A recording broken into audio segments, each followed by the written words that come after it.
And we're going live right now. Good morning, 9 a.m. Central Standard Time on Sunday. What is the date today? It's the 18th already, the 18th of October. It's almost November, folks. So, good morning. Welcome to the program. And as most of you already know, but it's worth announcing right now, this is not the official Intrepid radio program. It is not broadcasting on Odyssey Radio. This is all just my live stream doing my Sunday morning thing. So I want to welcome you all and thank you for coming by. And good morning, everybody. Master Finn, good to see you. And Field Guy, nice to see you. Yeah, it's morning already. That's what I said when I woke up at 4:50 today. And so I came downstairs and I cooked an egg and made coffee, and I fell asleep on the sofa for a little bit anyway. And then Raini had to get up. Sad to say, while we are starting to build this as Sunday morning with Scotty and Raini had to go do a massage this morning. Now, this is a good thing. She does massages, I've mentioned before, for a couple of hotels in Stillwater, Minnesota, which is right across the river from us. Well, about 12 miles or so from here. And she's got one hotel that she started working for that will, pay her X number of dollars per hour for a massage. And then she's got the other hotel, which pays her what she's worth for massage, and they take their cut. It's kind of the flip-flopped. One place charges for the massage and gives her a cut. The other place pays her for the massage and takes their little cut. And so she's been forming this business with another massage therapist. And that's where, if you saw it on my Facebook channel or my Instagram, I put up the logo I designed for them. Two Loons Massage, they called themselves, after a lot of brainstorming. And so I designed their logo. And they're starting a business together, she and this other young woman. And so they're doing... this morning over at this other hotel, they put up a little marquee on the desktop that says we have availabilities. And of course, she got a call. She knew she had something going on today. So she has at least 2 scheduled. She might have 3 or 4. So it could be a long day for her. It could be a couple this morning, and then she's home early afternoon. So, but what's nice about it, she's an entrepreneur. They're entrepreneurs. They're doing their own thing. They're able to go into this hotel, and rather than punch somebody's clock and get paid an hour for by the hour for it, they're able to go in and set their own thing, and the hotel takes their cut off of it. So they really are governing their own availability and their own hours. So it's pretty cool. So let's see what we got going this morning. Hey, Steph, good to see you. And James, you guys are at IHOP waiting for your food. Nice. So just pump up the volume for the IHOP. Good morning, IHOP. And Matthew Sainsbury, good to see you. And Audrey, nice to see you. You're up early out west. And Darth Samuel Nagayan, good to see you. Susie Q, good morning. And who else we got in here so far today? I thought I saw a couple of other names. I saw Audrey. I saw Teresa. And Steph and Matthew and Matt. And okay, there we go. I guess that's everybody for now. And so, which is great. That's fine. It's good to see you all. Thank you, Audrey, about the logo. I appreciate that.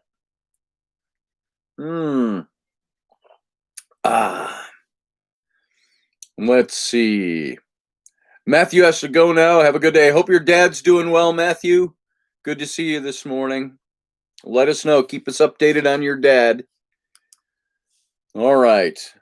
And those of you who are here during the week and see Matthew in the chat room during the radio show, he had mentioned that he's taking care of his dad, and his dad is having some issues medically. So we wish him our best. And so anyway, Rainey's not here this morning. She looked lovely and was a little crabby this morning. I don't know what that is. Maybe because she worked late last night too. So she had a couple of massages in the morning yesterday. Then she came home for about 5 hours, 4 hours, and had to go back by 5 o'clock for I think she had a 6 o'clock and an 8:30. And their 8:30 bailed on them. So they both went out for drinks and prime rib. So there's leftover prime rib in the fridge this morning in a doggy bag.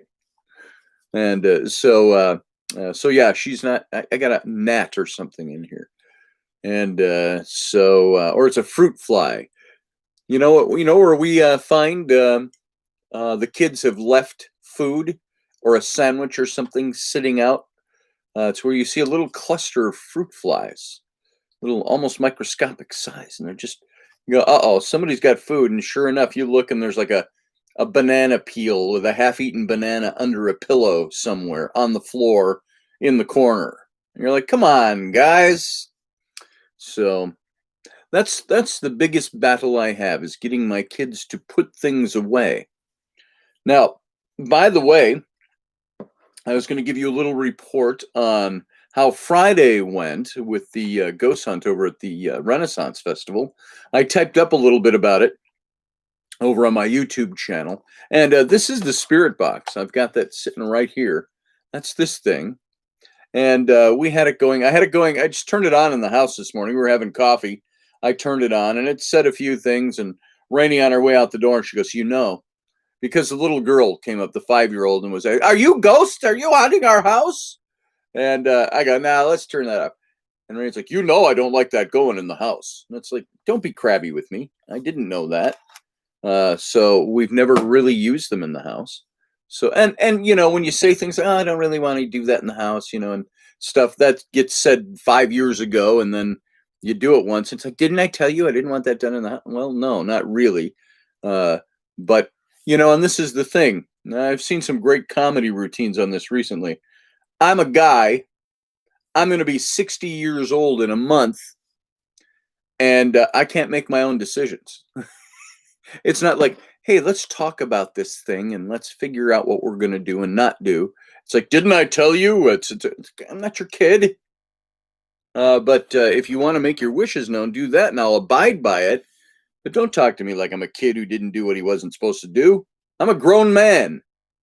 I know how to make decisions. So let's see. So you can all chime in on that if you want. That is one of my things about marriage and married life is for the guy side of it. I hear all this talk out there about women who are like, we don't want to be married because men subjugate us and blah, blah, blah, blah, blah. It's like, whatever. I don't have a guy friend of mine that is a contemporary of mine that doesn't say, my wife and I, we have a great relationship or we have an okay relationship, whatever the status of the relationship is.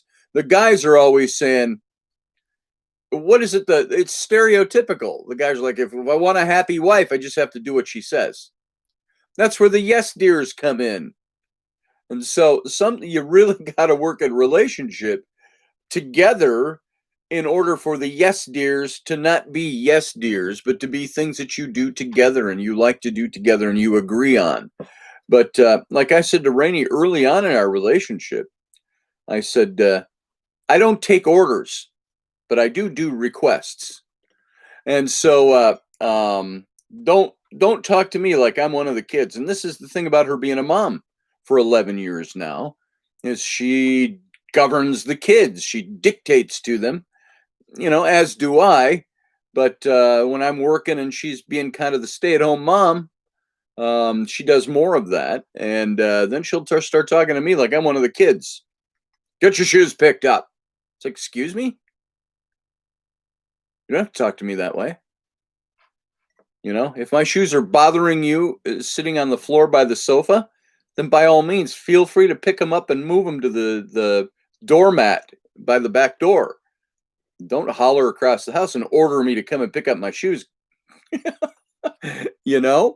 But then there's that thing too where I have respect for my wife. I don't usually leave my things laying around, but she's so tired of all the kids leaving their stuff all around. If I do something like, and I am too, and I get all over the kids. All right, guys, pick up your thing from last night or this or that. How come it's left out? Why did you take that out and leave it on the floor for mom and dad to pick up? We're not your maid. We've all heard these things before. So I work very hard to not leave my things lying around the house. And if the house is messy, you'd be hard pressed to find my stuff in the midst of it. And so, but it's almost like there's opportunity. There's an opportunity where I have a sock. I took off my socks and shoes and set them on the floor, and one of the socks gets left behind when I carry my shoes and sock, to my closet. She's like, "You leave your socks in here. Get your damn socks picked up." It's like, rein it in there, my love. Rein it in. So we all are in relationships. So yeah, I get that, Steph. It's sometimes hard to switch out of that mom mode. But then again, guys are expected to switch out of their business A-type personality modes like immediately. I just drop of a hat. Better not talk to me like you're talking to somebody at your office or at work or in business. I'll go to Raini sometimes. I'm still in business mode, and I'll say, we're bartering for sex. All right. So are you free at 7 o'clock tonight? No. How about 7:15? You know what? I got 7:20 to 7:30 open. So if you're available from 7:20 to 7:30, I can make that worth your while. I'll throw in a little bonus for you at the end. How do you get out of business mode? Wives want guys to get out of business mode. Guys want wives to get out of being a mom mode. Be my wife mode. And I'll be your husband mode. Maybe that's the I was going to say scatological. That's not right. The biological, the difference between men and women is men tend to compartmentalize. Women, it's all runs together. We used to say it's like men jump from puddle to puddle to puddle. The business puddle, the sex puddle, the home puddle, the dad puddle, the money puddle.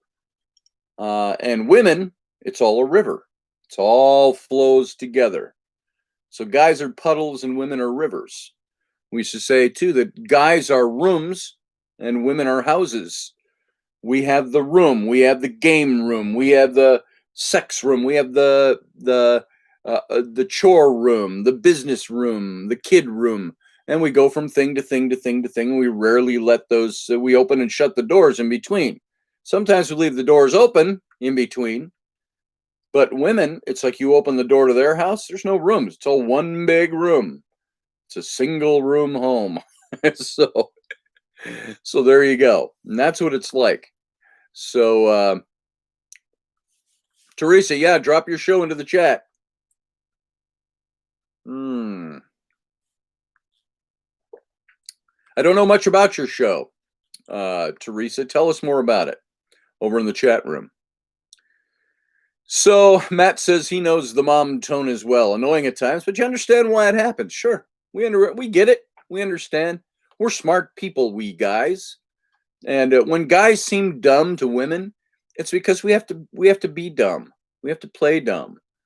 Because if we play smart, we get in trouble for it. It's like, I'm smart. I can make that decision. And your wife will give you the look when you say that. You know the look. Hey, Roger, how you doing? I saw Rabbit. Hey, Rabbit. So you must be in here somewhere. Roger Rabbit. Let's see. Mike Yehudi. How you doing, brother? Good to see you. Sean Bowden. Nice to see that you've wandered in this morning as well. Glad to have you. Pyramid. Good to see you. And I think I saw Lucky Stone, too.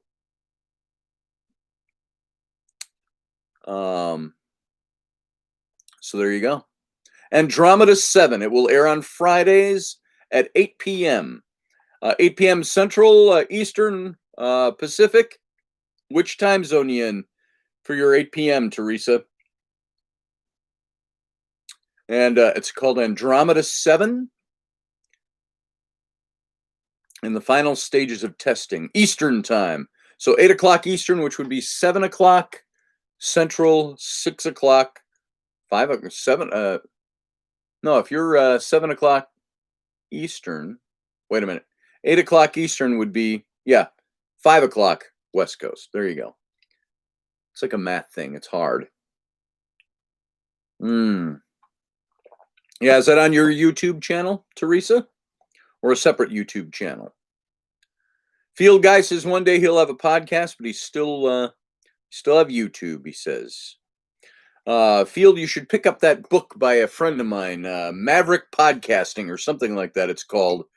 If you go look up Micah Hanks, and some of you may know Micah Hanks, used to do, he still does a lot of radio, and he was partner with me on the Paradigm Symposium when we first started that back in 2012 and 2013. Pretty close friend of mine, and he's written several books. Mysticism, what's it? Magic Molecules and Mysticism, something like that. He's wrote a ton of books. But go look up Micah Hanks, Hanks, over on Amazon. You'll find his book on Maverick podcasting, and he wrote that book a few years ago now, 5 years ago maybe. And so it might need a little updating to the times, but I think it was a pretty good book on doing podcasting. So pretty all-encompassing. All right. So what else we got going here? I'm just looking over at the chat room. Yeah, Steph, you do have to show smarts in some situations. Yes, we do. We have to be smart.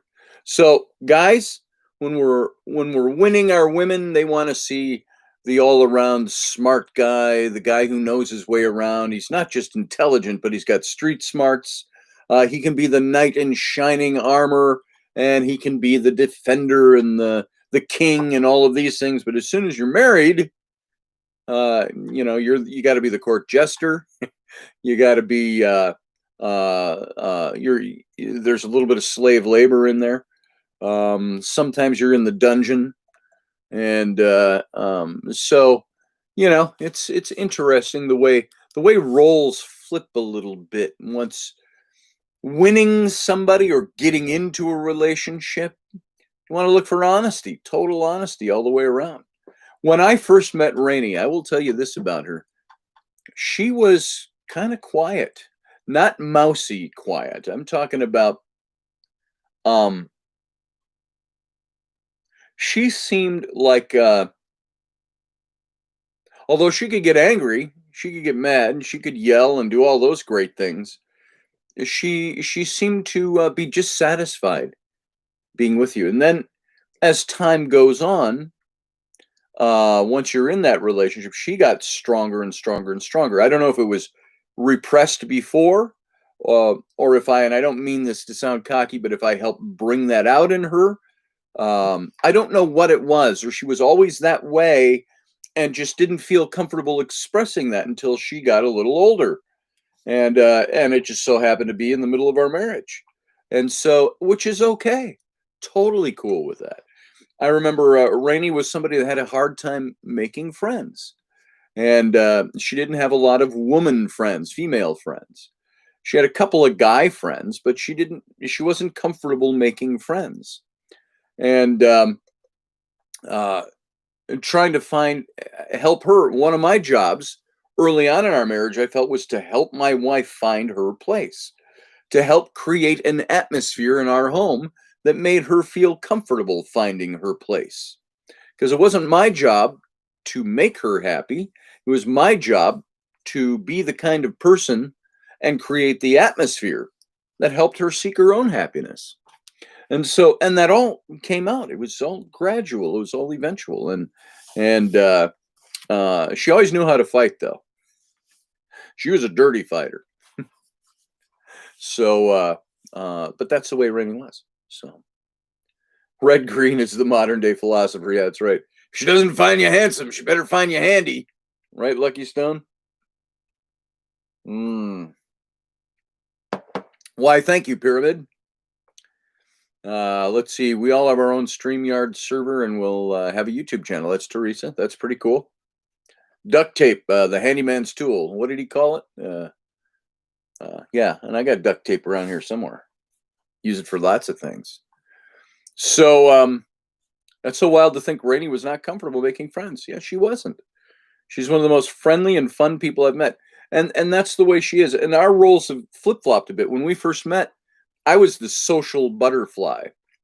I mean, like I've mentioned, I've had gatherings in my home since before I knew Rainey. I had people coming over all the time. We had the one weekly gathering, Scotch and Cookies, it was dubbed, at my house every Thursday night. And sometimes I'd have 20 to 30 people at my house on Thursday evenings. And we had some of the Irish bands would come over from the festival. Everybody bring a musical instrument. We'd play music, take turns, and everybody's talking through all this. Just like it was almost like a barroom setting, except people are sitting all around the main room of the house and the kitchen bar, and we're all having scotch and different things and wine, and people are talking. I'm doing tarot readings for people.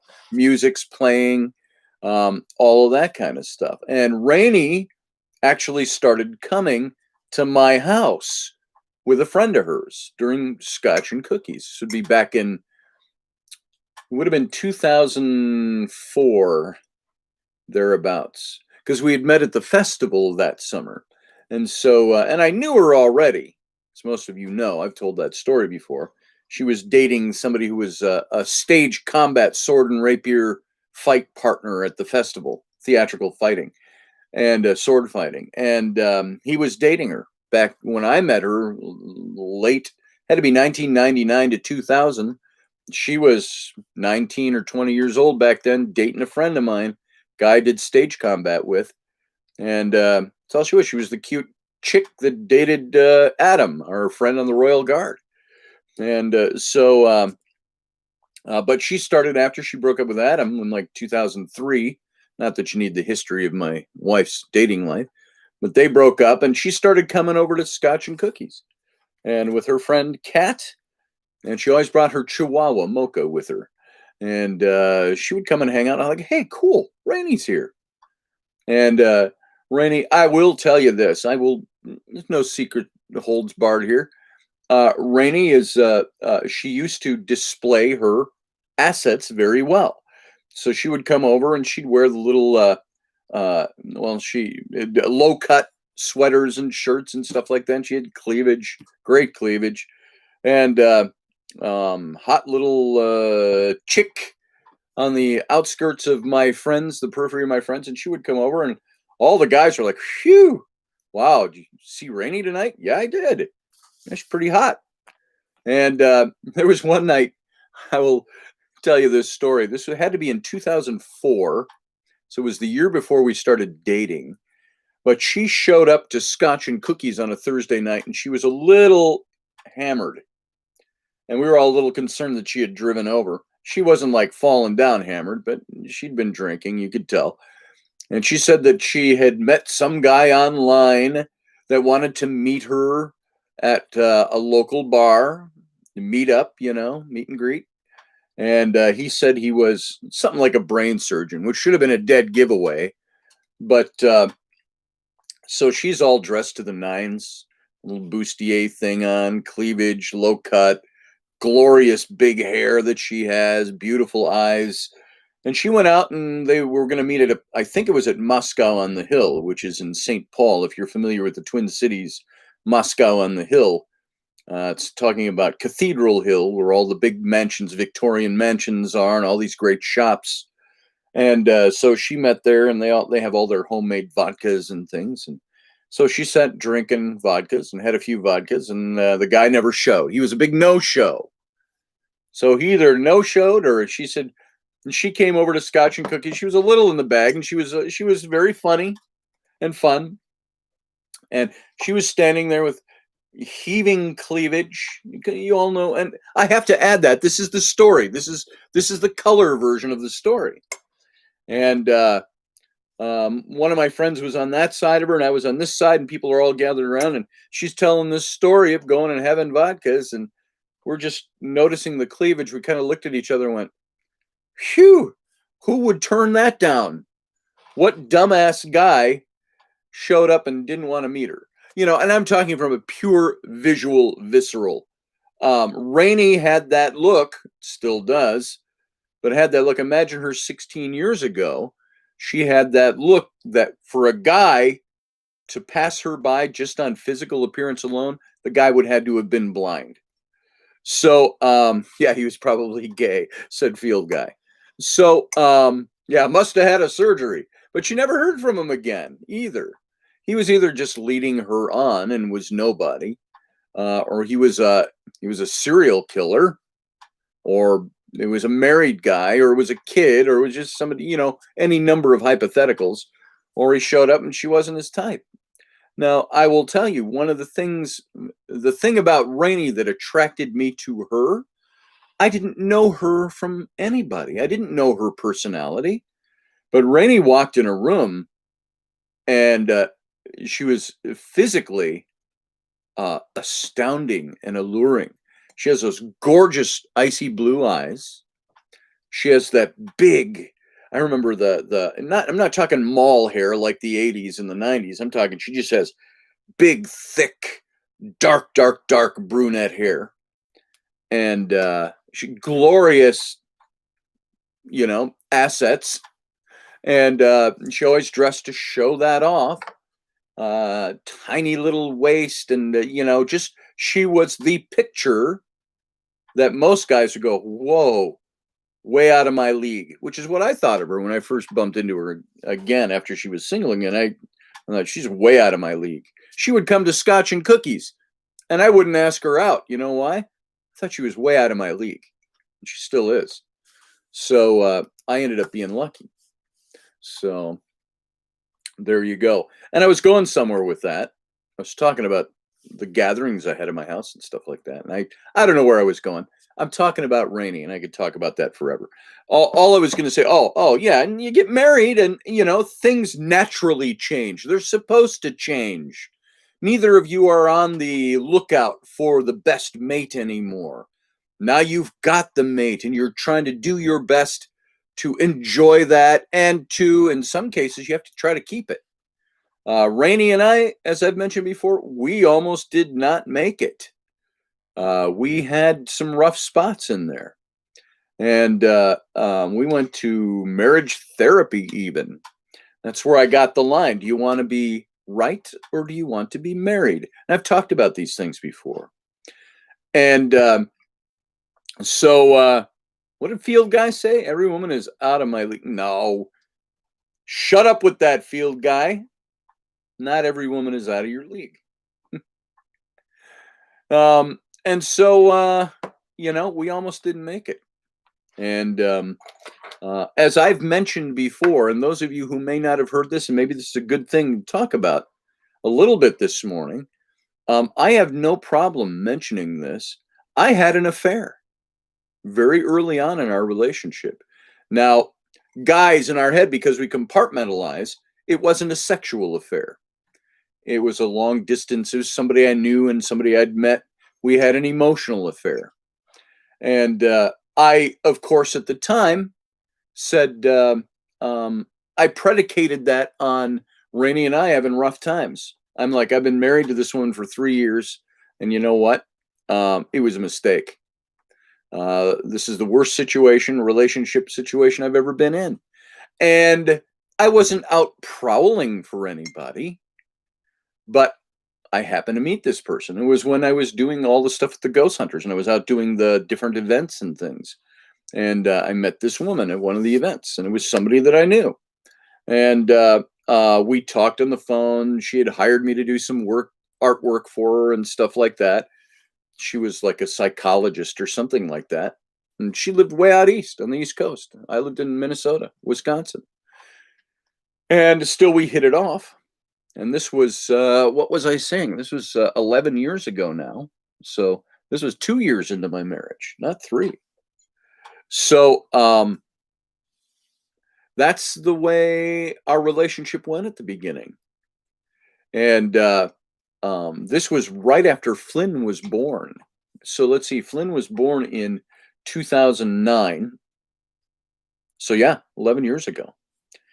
And this person I happened to have the emotional affair with, there was a point where I said, we both said, look, I'm a married guy. And I said, I'm a married man. I said, we really can't do this. And we really called off getting any deeper than the month or so that we had gotten hot and heavy emotionally. And I said, we got to call this off.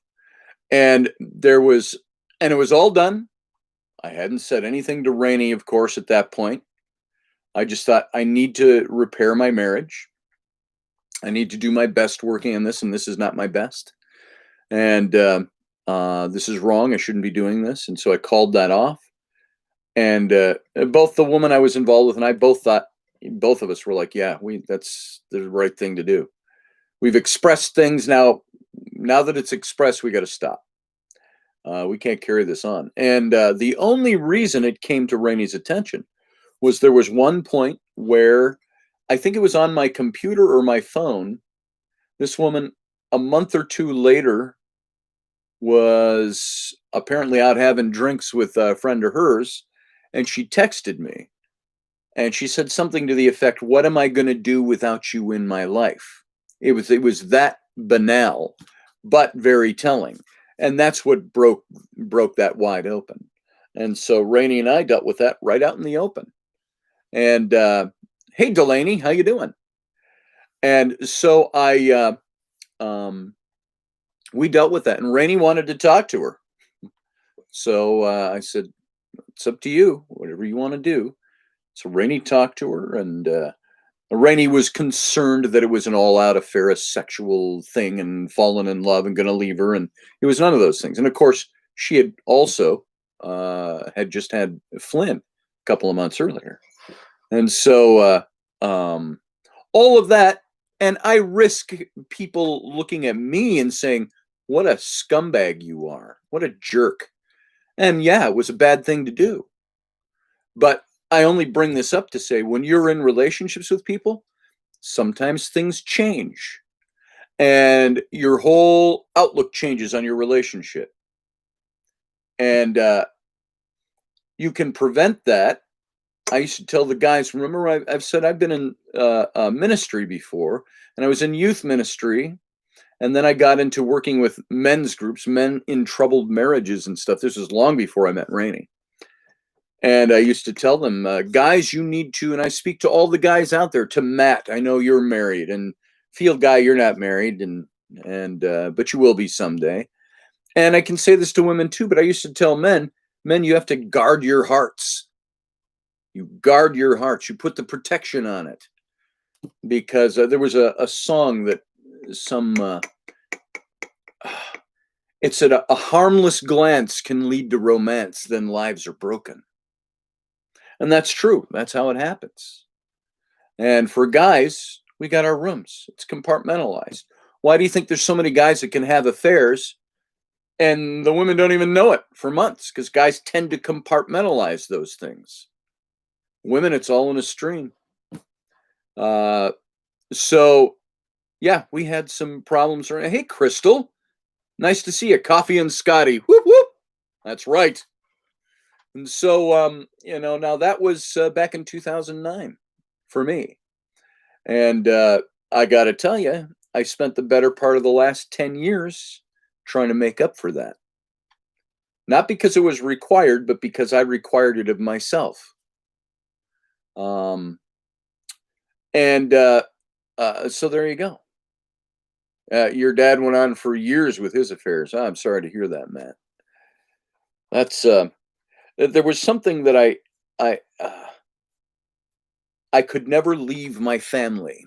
And it wasn't a thing of being afraid to leave my family. Now, you all know me and the type of personality I have.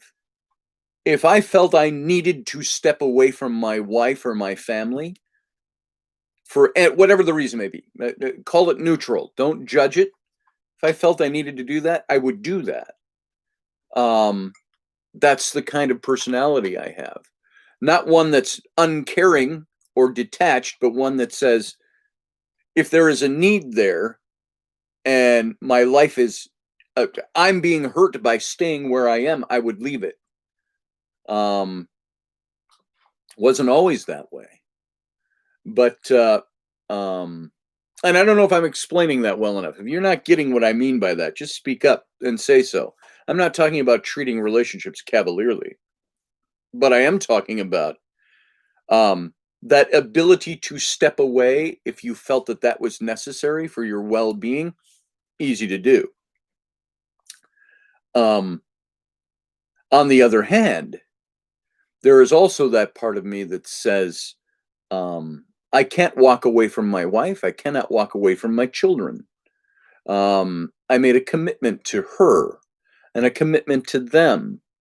And so I won't do that. And so I've spent pretty much the most of the last 11 years since I had that emotional affair, spent that time building up my relationship, trying to build up my wife. Now, there was a point in the middle of all that where we had some rough times too, but that was mostly just, you know, I lived the kind of existence in my marriage where for about 5 or 6 years after that, I heard about it all the time. Yeah, well, you had an affair.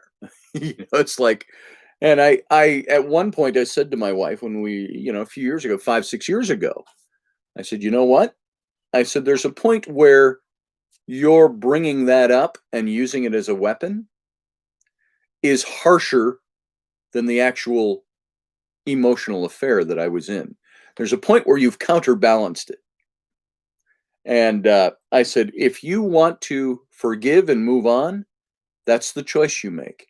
If you want to forgive and keep it alive in the relationship won't work. So now it was convenient for me to say because I was on that end. But there was a part of me that said, I didn't take this where it could have gone. I stopped it before you knew about it. Now you know about it. Now I will pay the piper for my deeds. But I'm going to do everything I can to show you that I love you and I care for you and you are first in my life. And 5, 6 years later, when it was still being brought up as a weapon, I said, I'm going to de-weaponize that affair for you and tell you, if you are not satisfied here because of something that happened now 5, 6 years ago, you're going to have to make your choice.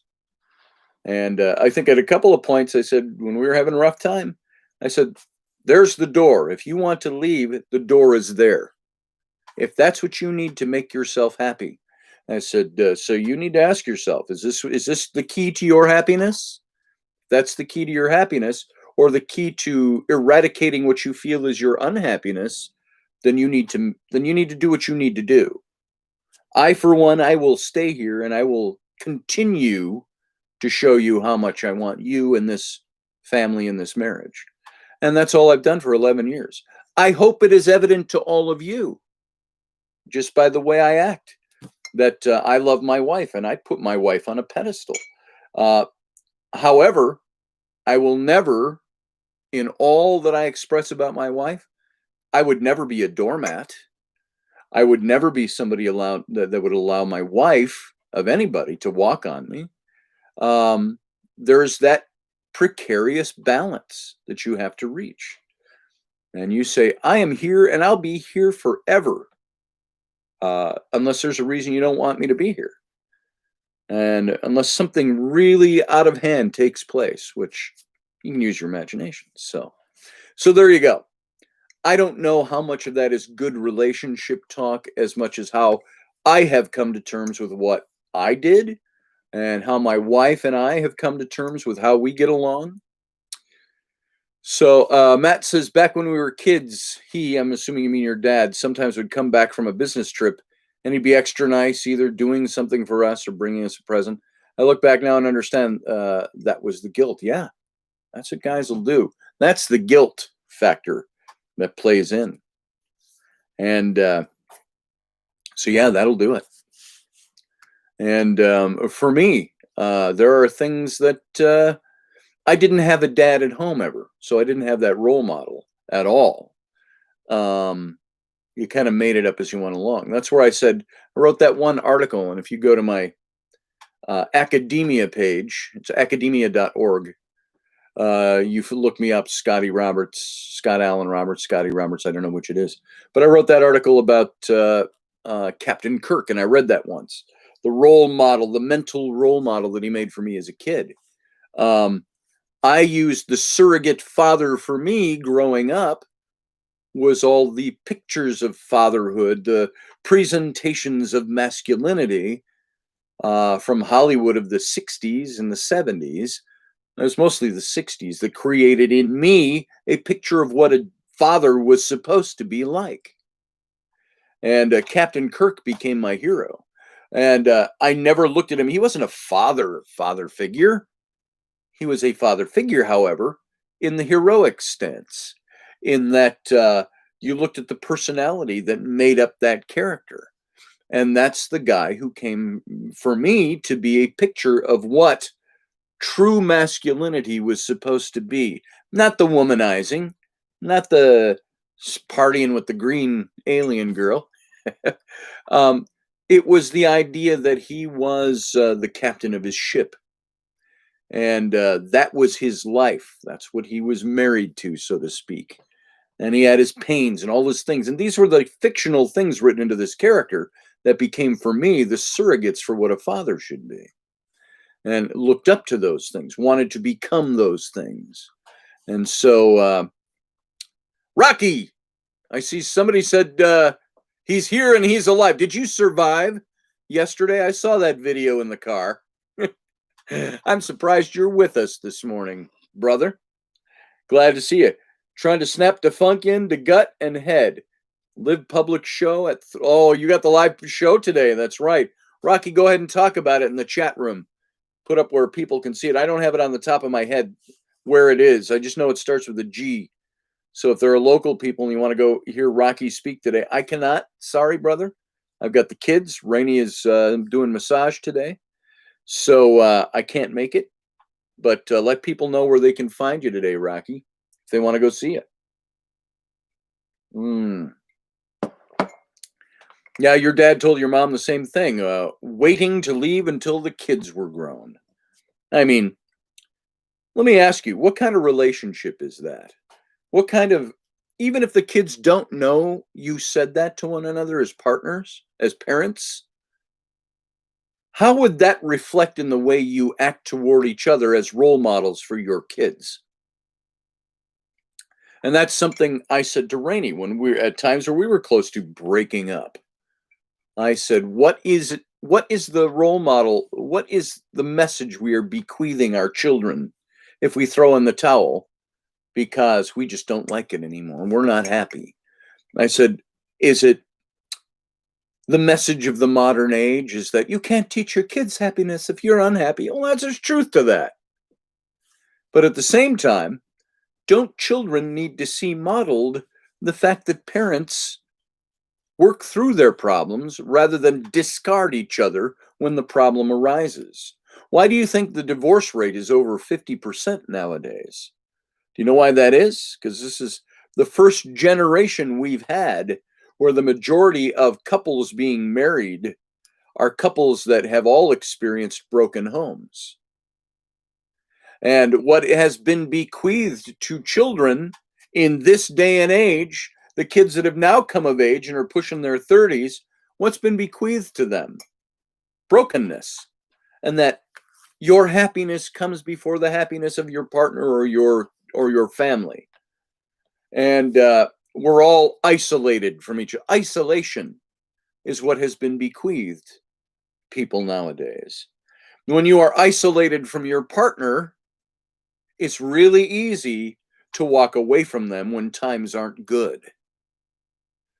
And it's that isolation. Me first, it's me, where it's all about me. It's all about my happiness. How can I make my relationship a good relationship or my partner a happy person if I'm not happy in my relationship? Blah, blah, blah, blah, blah. There's truth to that, but at a kernel of truth at the core. What about the fact that you've come together and made a family, and that family needs to see you resolve your issues when you have them?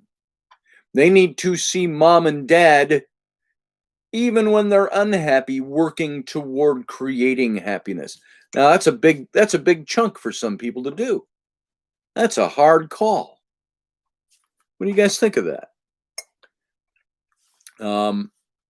There's many factors, but I'm having a hard time letting go of a toxic person. Well, Crystal, when somebody is toxic, you sometimes have to lay that on. There are obviously, I think, and I don't know your personal situation, Crystal, but I've heard this before, and I've dealt with this. I've seen it before. When somebody in a relationship is toxic, you're not just having a bad time. You've got a toxic person. That's going to wear off on you. It's going to wear off on your kids. There are legitimate reasons for breaking those relationships. We used to call it the 3 A's. Adultery, obviously, abuse, and addiction. Those 3 things are the things that can break relationships and should break relationships if they're not taken care of. But there are also people who revive from those, who come back from those because they work on it. If you're in a, Crystal, or anybody, if you're in a toxic relationship, that person first has to realize they're being toxic and that they have a problem to work on. And then you two either have to decide you're going to work on it together, or decide, or you've got to get out of it so it doesn't hurt you and it becomes abusive. So, and it might be abusive already. So, toxicity is one of those things. CLC Paint says, philosophically, it's hard to be hungry when you started over federal ambition out of struggle. When you started overfed, it's hard to be hungry when you started overfed. Ambition out of struggle. Yeah, I can see that. Kids got to learn it's going to work, because marriages aren't all storybook endings. That's the truth, Steph. Marriages aren't storybook endings. And should they be? Should marriage be something where we expect that you work through problems rather than just ditch when the problem is overwhelming? That to me, when I was in ministry, that was a big test of character for me. Character, integrity, commitment. Are you committed enough, especially when you have a family? Are you committed enough to make that work? At what point does the line get drawn and say, when this line is crossed, there's no coming back? What creates that line? Is that, again, an individual thing? There are some people that have this line that if you cross that, I'm done, I'm gone. Where other people go, that's your line? My line's way over here. I can do that, but not this. And so we all have different stages that would affect us, or different events that would affect us that way. Let's see, you've got the people think they can fix the other person who won't admit that they need to be fixed. Well, that's very true, Steph. And that's one of the problems in those relationships, is somebody thinking they can fix the other person. You can't. All you can do is say, this is the problem, and this is why I am willing to step away right now, unless you want the same thing I do and be committed to making this work better. And that's on you. I'll be there and I'll help you with it, but you got to do the work. And if you're not going to do the work, I'm gone. And I think that's kind of the way it has to be. People in a marriage must be best friends before anything. That helps a lot. I agree with you, Delaney. Why did I marry my wife? We were best friends. What did all my guy friends say? Where'd you go? Because you got the new chick. The new, as one guy put it to me, the new permanent piece at home. And I said, hey, I love this woman. You know why? We give our hearts to each other. Of course they're going to be our best friend. And you start off that way. Of course, I've heard of people that their best friends are still everything else they do. And the wife or the husband, it's usually guys that do this. The wife is something they bring in. This is another thing that's either expected of me or I should do. Or, yeah, it's just what we do. Crystal says, oh, damn, Scotty, I literally physically separated from him. I don't know if we can work it out, but I'm burned out from the BS. And maybe that is where you have to be, Crystal. I'm not telling you you're wrong doing that. I'm just saying, if you've reached that point where you've made that decision, you're probably to that point where you have to make that decision. I don't judge you. I don't judge anybody. You're saying when you're in the thick of it and you're thinking about making those decisions, what do you do with that? If the other person is toxic and doesn't want to even think about what he brings to the table, um, you might be better off doing what you're doing. Divorce is commonplace. It's too bad we drag our kids through it. And I think this is the thing that we have to learn when we are young and when we start approaching, before we even approach marriage. It's that idea of learning what life is about and what creating families is about. You be in a relationship. There were times I said, if I didn't have kids, I might have walked away from Raini years ago. She might have walked away from me years ago if we didn't have children involved. It was the fact that we made a family together that we decided, and Raini maybe even reluctantly after my affair 11 years ago, that might have been Raini just saying, I'm not going to destroy what we've created as much as you pissed me off and make me not want to be here. So that was her. Something that's losing yourself, says Steph. But you also can't only have that person in your life and smother each other. That's very true.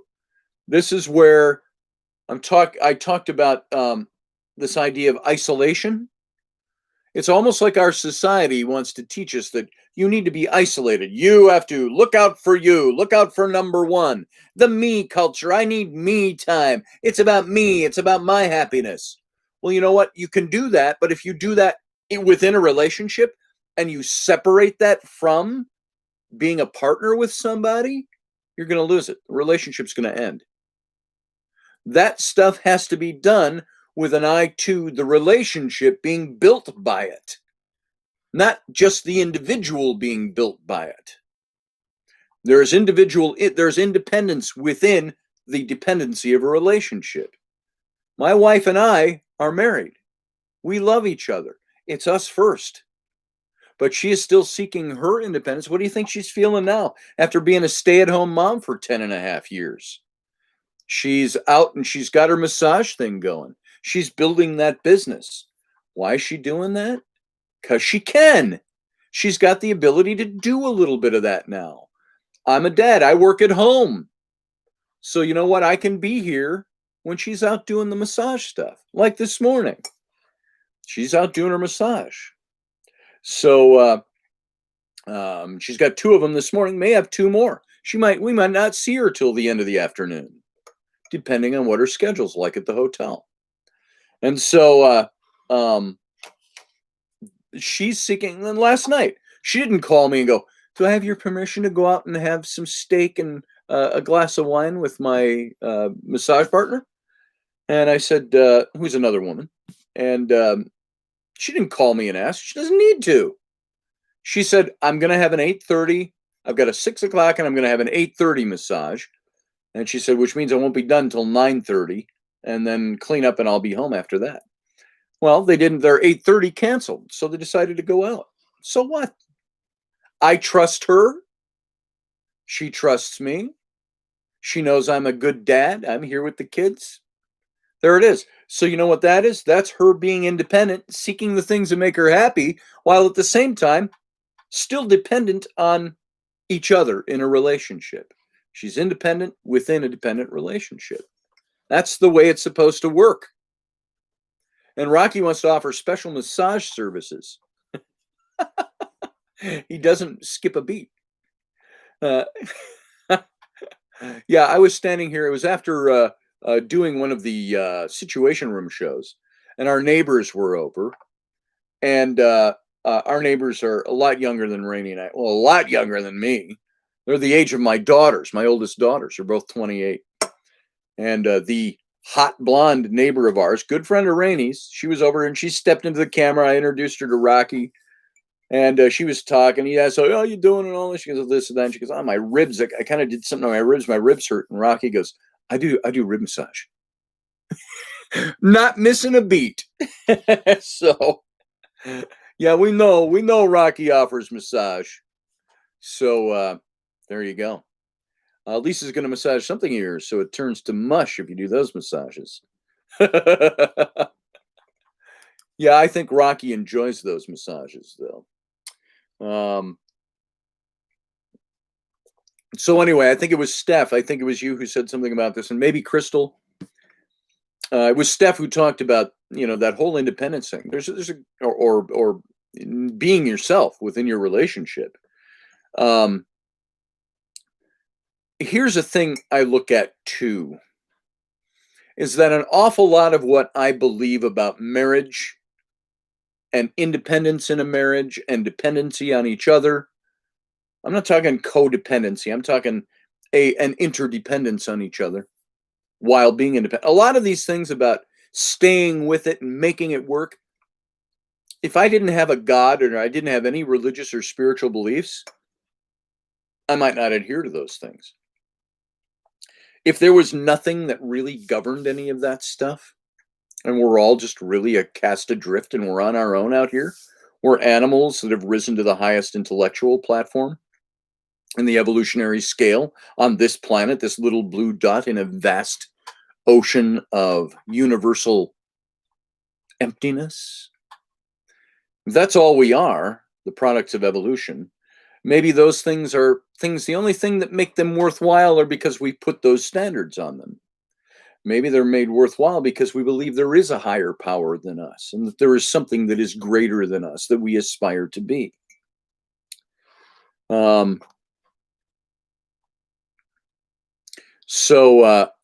Audrey says, thanks, I'm totally okay with it now. My second husband was and still is an awesome man. We're still family and love each other dearly. We're just not like that. I'm done with the marriage thing. There you go. I get that. And I understand that. And I understand. And Audrey, you don't have, as far as I know, unless it's a big secret you've kept from me and everybody else, you don't have kids in the mix of that. When you start putting children in, and it's a family you're concerned about instead of just two individuals, it takes on a different tone because those two individuals now become the thing that those kids look to as a model for life. And they will, I read a book a long time ago, and it was written by somebody that was psychologist, something with Johns Hopkins University, medical stuff, psychological stuff. And it was called The Unexpected Legacy of Divorce, was his book. And he's talking about the children that are caught up in divorce. And how he made a statement in the book that said, children of divorce never really fully recover the rest of their lives. And that's a truism. That's a truth. Now, children of families, I hear all kinds of people bringing up their hypotheticals and their excuses as to why that shouldn't be. So, well, children who grow up and their parents are still together, even though they're grown up and their parents should have divorced 20 years ago because they don't get along. That's had an effect on those kids too. Sure it does. Everything has an effect. That should prove the point. Everything has an effect on kids. And so the legacy that we leave behind, the things we bequeath to our children, are the things that we demonstrate to them. If you demonstrate divorce to them, you demonstrate that relationships and families can be broken. And it's okay to do that, is the message they bring with them. And with them goes that brokenness that they then can bequeath to their children someday. There has to be a point where the chain of brokenness gets broken. So what we model for our children, they will do. Why do you think we have a divorce rate over 50%? Wasn't that way 100 years ago. Why? Because we didn't have internet and the TV? Is that the only reason? Because we're more culturally advanced? We're more evolved now 100 years later? And that with that evolution and that advancement and that greatness comes more broken marriage? No. What is it? What do you think is the purpose for the reason behind the advancing number, percentage points of divorce in families? It gets bequeathed from generation to generation. And we just went through a generation, maybe my generation, the generation right after me, was that generation that experienced a lot of divorce in their parents and broken homes. What do they have now? The desire to not be married, or the desire to leave a marriage. Leaving your marriage is easy.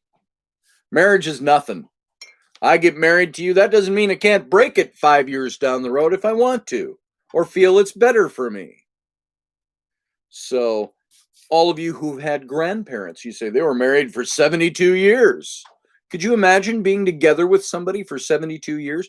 Most of us in this show, we haven't even been alive that long. And we know grandparents or great grandparents that were together for 72 years or thereabouts. How do people do that without killing each other? I asked an old pastor friend of mine once. I said, have you ever considered divorce from your wife? And he said, divorce? Never.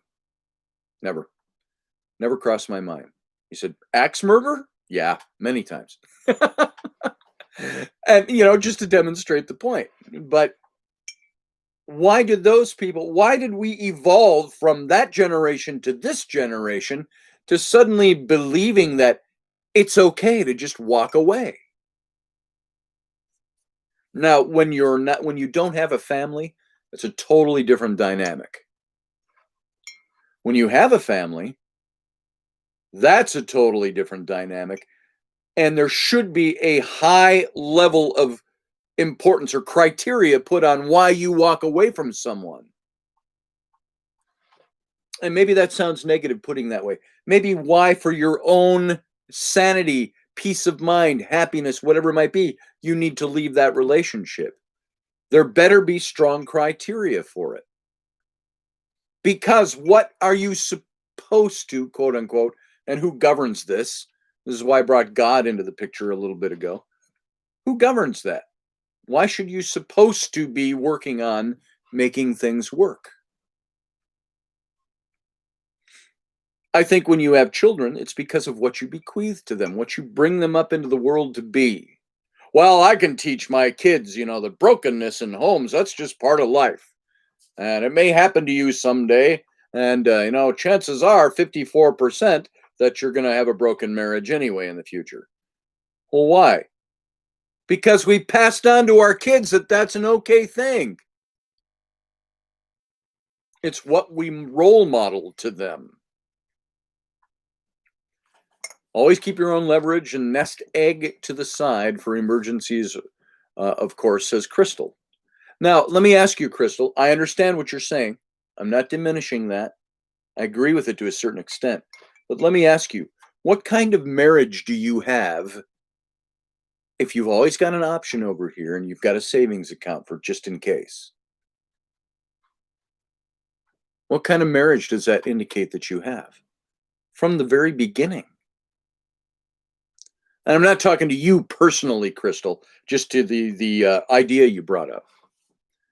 Always have that nest egg. Should guys always have a nest egg so we can get out and run free whenever we feel we need to?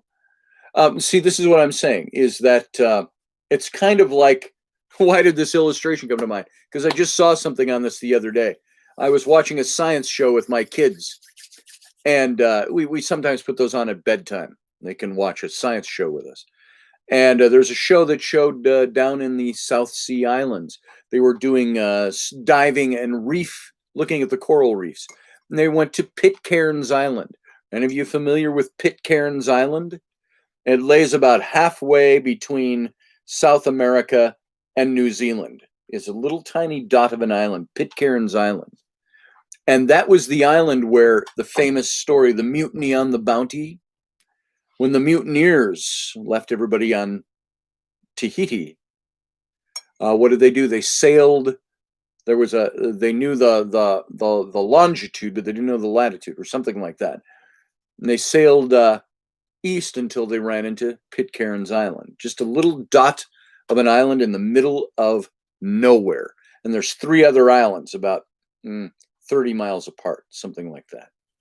And what did they do when they got there? They scuttled the ship, the Bounty, burned it, and sank it. They said, here we are. We're on this island for good. Now, when you get married, Aren't you supposed to be scuttling your ship? I'm scuttling my ship because we're in this together.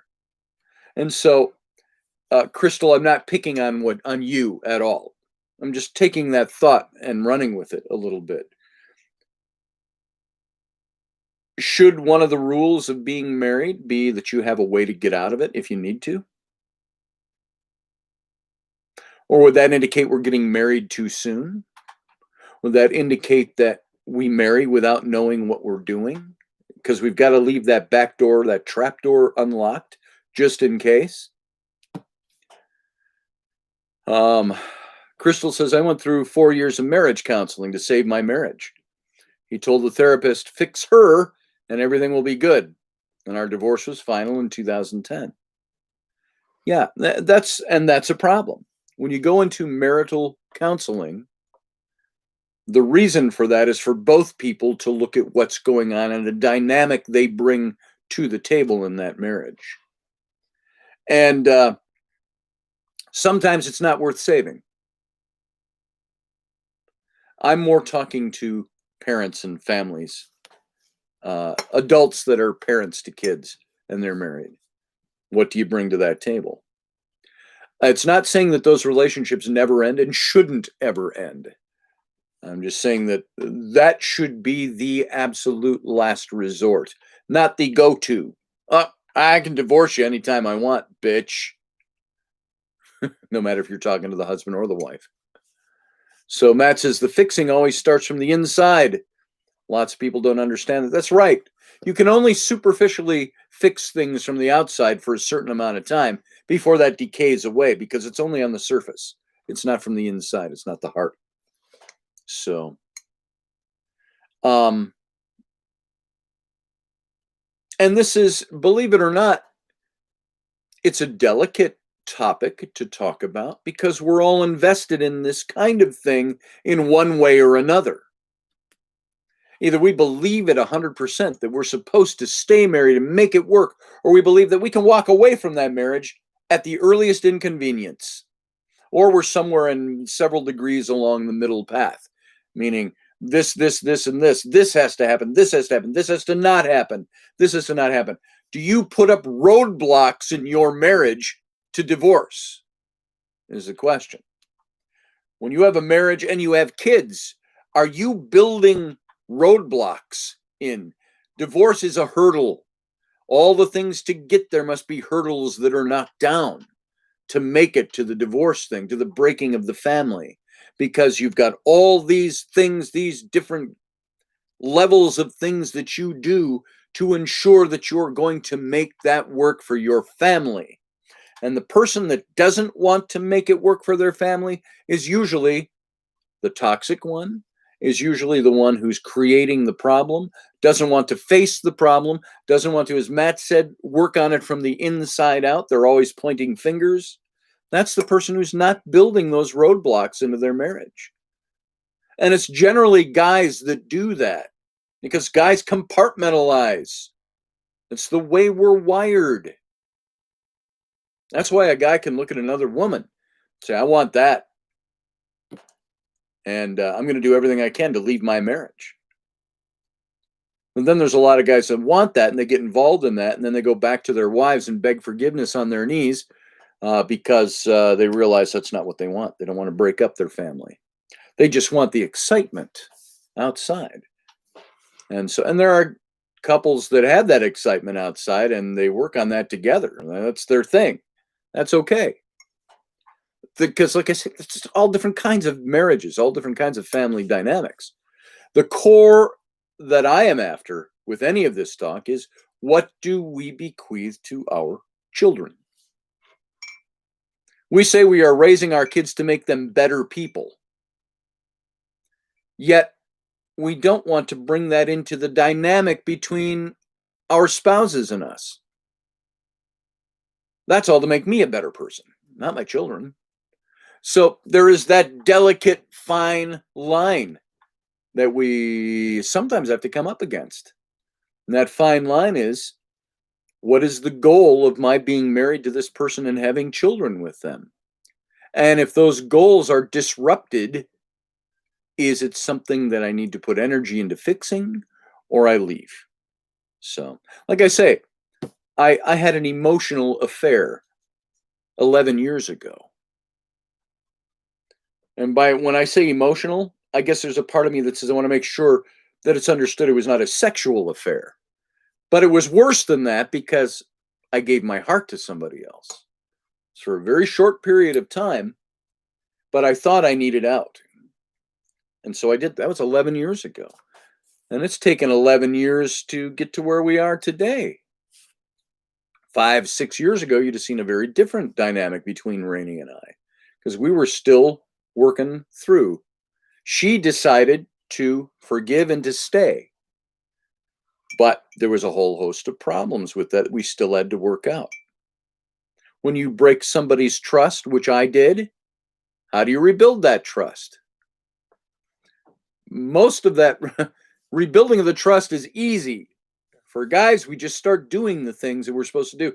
For the person whose trust we broke, the wife, harder for them because they're the ones that have to learn to trust again.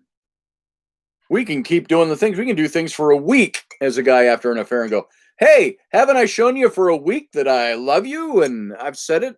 I do the things. I bring you flowers. I wash the dishes. I mop the floor. I do the laundry for you. I rub your feet. It's been a week now since that affair. Aren't you over it yet? Because that's supposed to be the way guys think. Yeah, guys, if their wife had an affair, you see a whole different story. So you work on those things. You decide what is too great for you to withstand and fix. And so you have to fix those things from the inside out, as Matt said. Let's see. Kids need to see different options in trying to work on things, says Steph. When to put the effort in and when there is no fixing.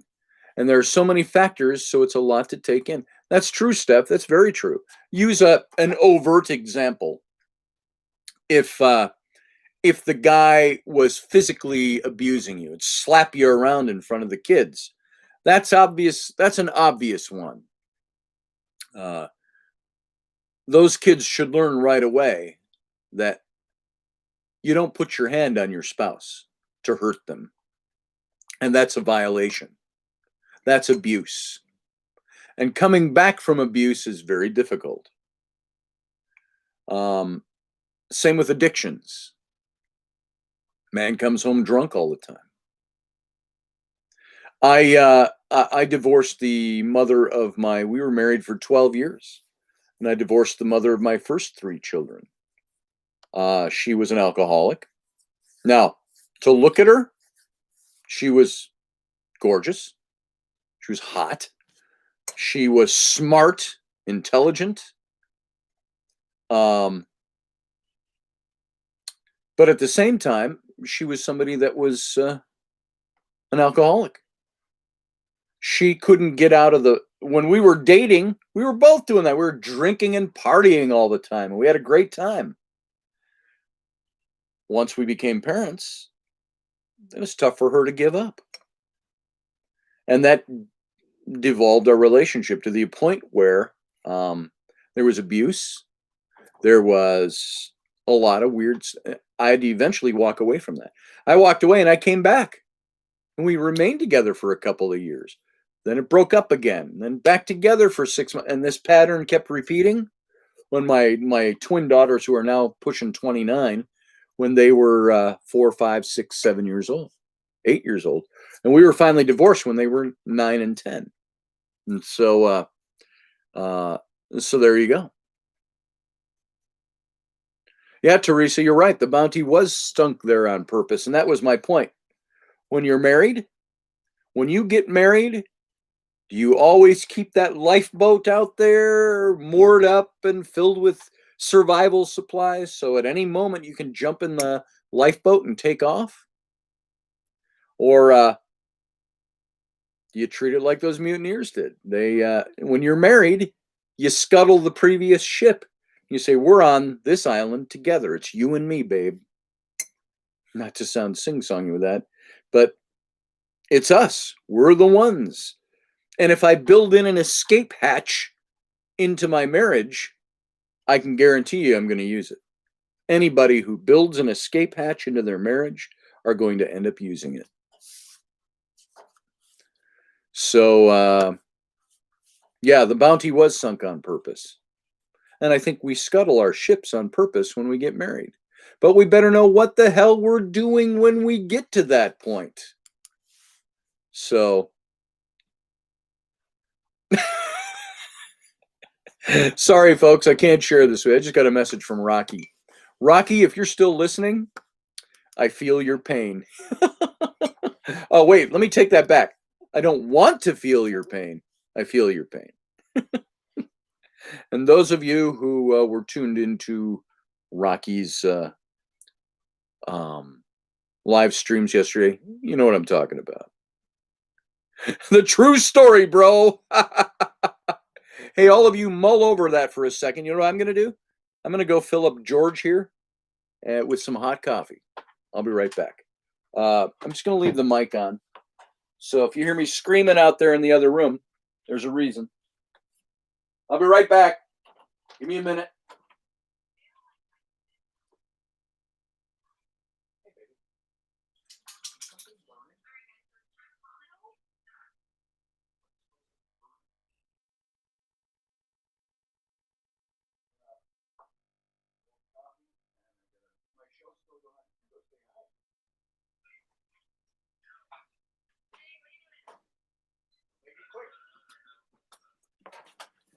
Bubbles!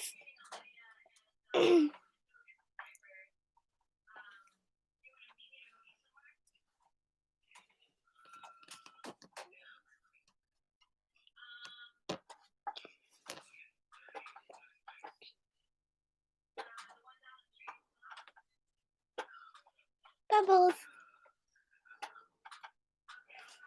Bubbles. Bubbles. Bubbles.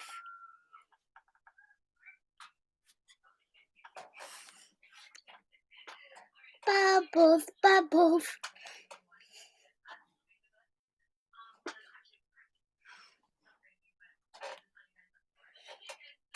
Bubbles. Bubbles.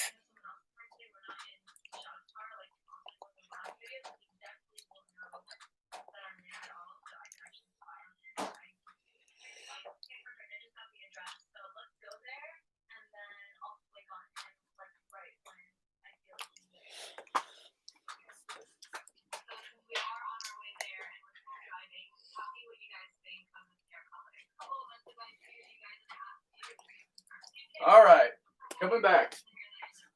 Did you have fun talking to people? I'm going to take my chair back. Okay.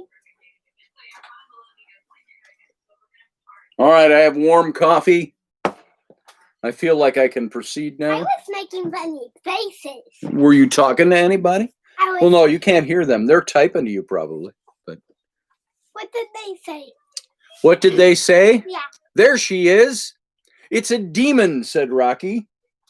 Well, I got a story about that, Rocky. You hang on a second. I think people were saying hi and blah, blah, blah. And hey, Bubbles, said Matt Finn.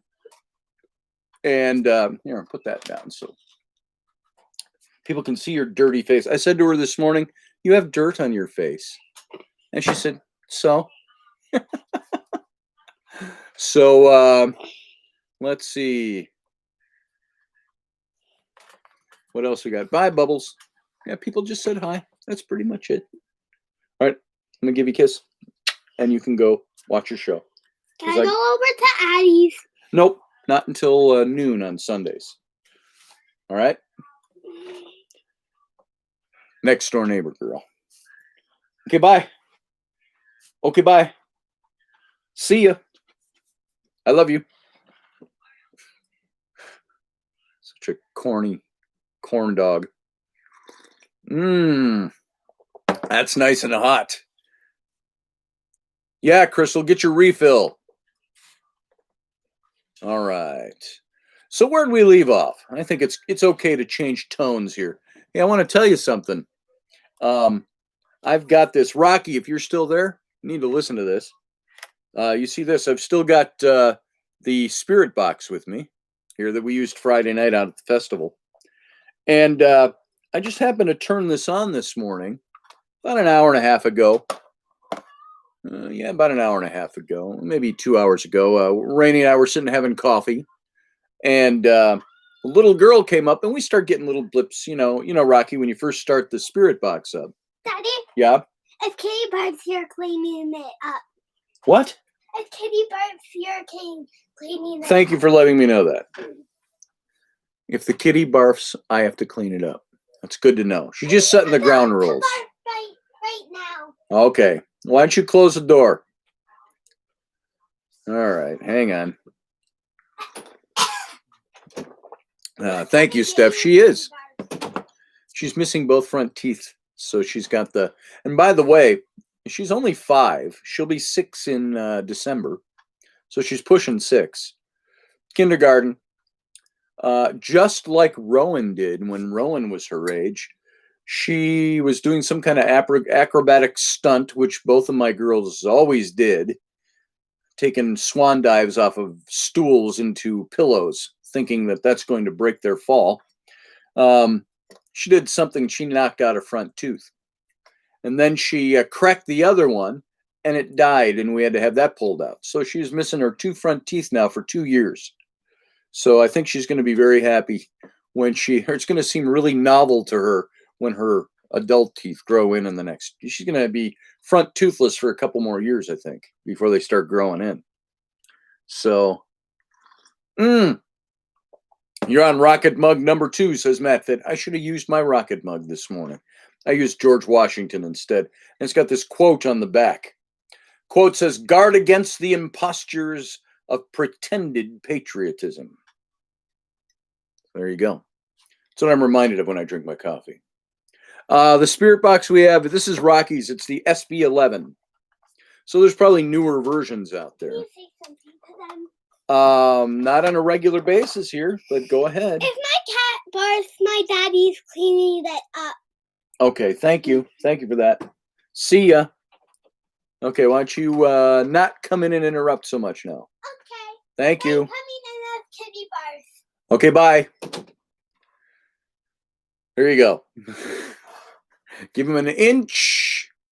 So this spirit box, we took this out to the festival on Friday night. I'm going to tell you a little bit about what we got out there at the fest, even though I wrote about it. But Kitty Barf, yeah, Audrey. To avail yourself of your own Rocket coffee mug, visit the Captain's Great Shop. Thank you, Matt Finn. Folks, you can look at that over that link and get yourself the coffee mug. And as a matter of fact, hold on. I'll just go grab mine. I'll show you. And then we'll get back into talking about the spirit box. Give me 20 seconds. Just got to walk out there and grab it and come back. No.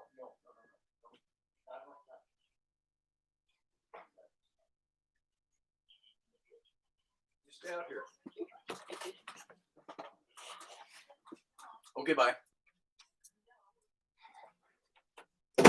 Okay, I'm back.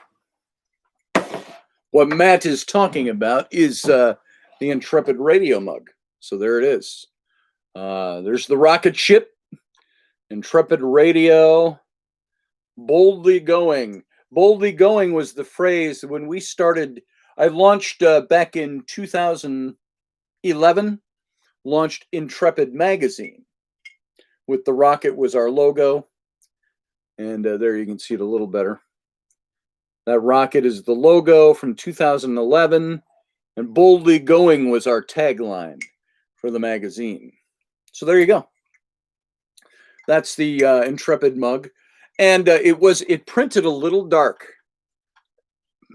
than I wanted it to. You don't see as much of the bluish background in the stars, so I had changed the art out and updated that. And Matt, I'm not sure if you have the version before I updated or just after.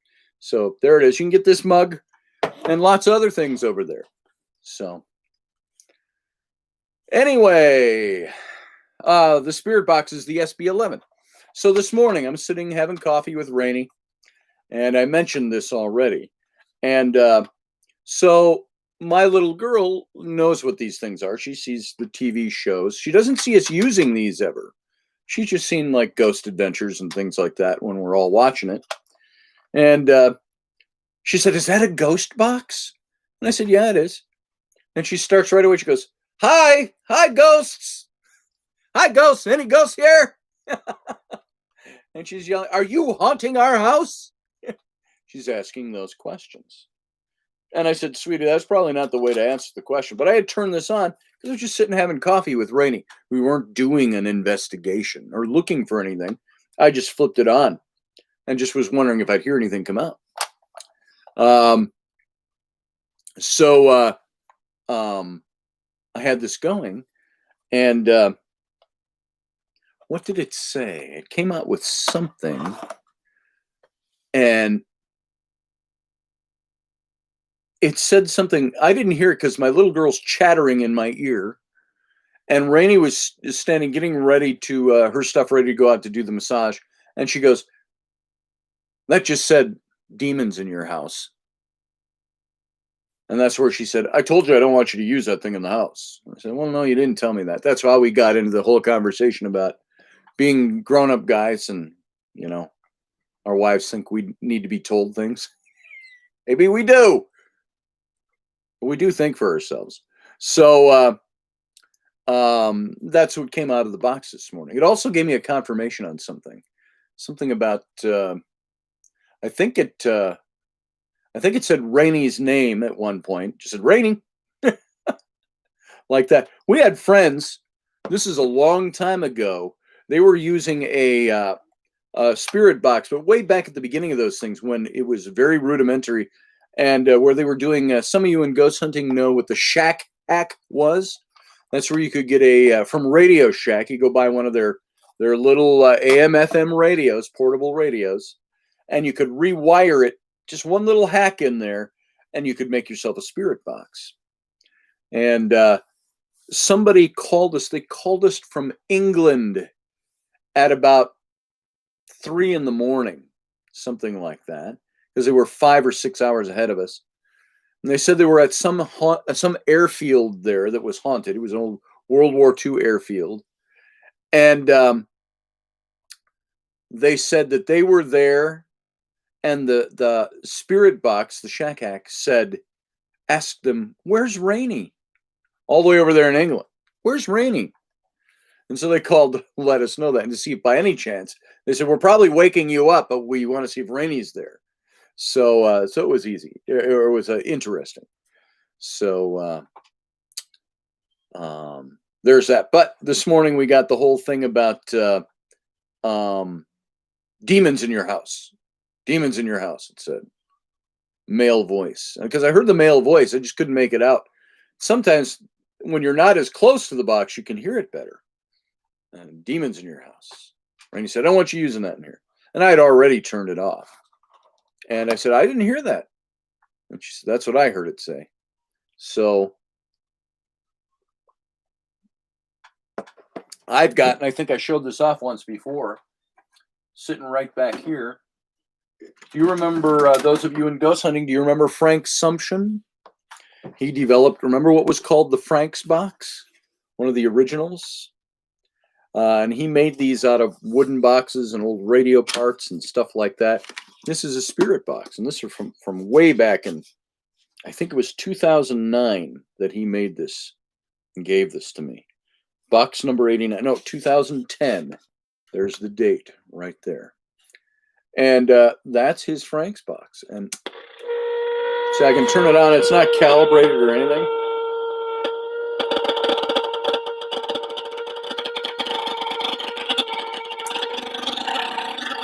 You can hook an antenna up to this.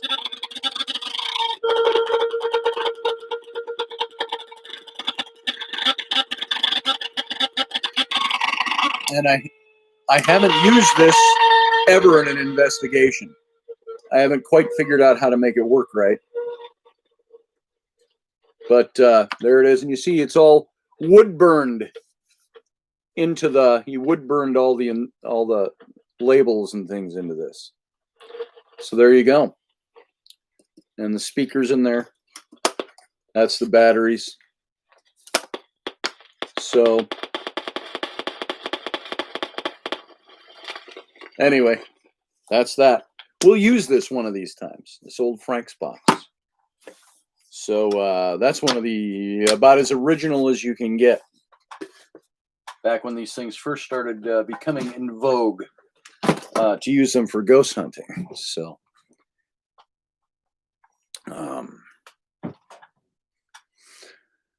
let's see. Yeah, it's pretty cool, Steph.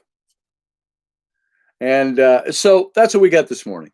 Well, out at the festival site, we got other things out there as well. We had, it was interesting, and Rocky, if you're listening, I typed this to you, but it was interesting. We were at the bakery stage, and those of you familiar with the Renaissance Festival and some of the ghost hunting we've done out there every year, we went to the bakery stage. So, Rocky, if you're listening, I'm going to tell you what happened at the bakery stage. That's one of the oldest stages at the Renaissance Festival. It's about 50 years old, that site, that stage. And it's made to look like an old Italian stucco bakery and all of that. It's a stage there with a big audience pit. And it's all open air. There's oak trees all around. And the knoll that we've talked about is up behind the bakery stage. And so I was asking, well, we had about 30 of the audience members from the feast that were left, and they came on the ghost hunt with us. And we're out there, and I asked if there was anybody here at the bakery stage tonight. And a voice came through and said, everyone. And I said, oh, everyone? And Jimmy and I commented back and forth. I said, oh, you must mean everybody's here. I said, so everyone is here tonight on this stage? And it came back through and I said, yes. And I said, well, who's everyone? All of us. And I said, well, can you give me, what's your name? What are the names of the people that are here? And you hear all of a sudden through the spirit box, David, Robert, this and that, and they're all overlapping. And so we started getting all these names being, so it was very active at the bakery stage. And I said, okay. I said, I didn't catch all the names. I said, but I'm hearing a beep every time I talk. Something's beeping. I'm not sure what it is. So my equipment's off. So, but maybe I've got that a little close to the speaker.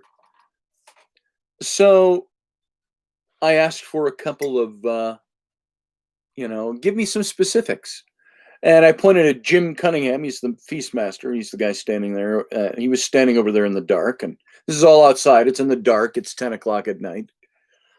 And I said to the person who's giving me names and all these different names, does any of you know this person standing right over here, about 20 feet from me? I said, who is that? Do you know him? And a male voice came through, sounding almost jocular, saying, he's a jackass. And I laughed, and Jimmy goes, thanks, I think. And I said, somebody you know, Jimmy? And because, frankly, I'll tell you the truth, over all the years we've been out there, we've had lots of friends die over the years out there. There was one person that Jimmy knew very well.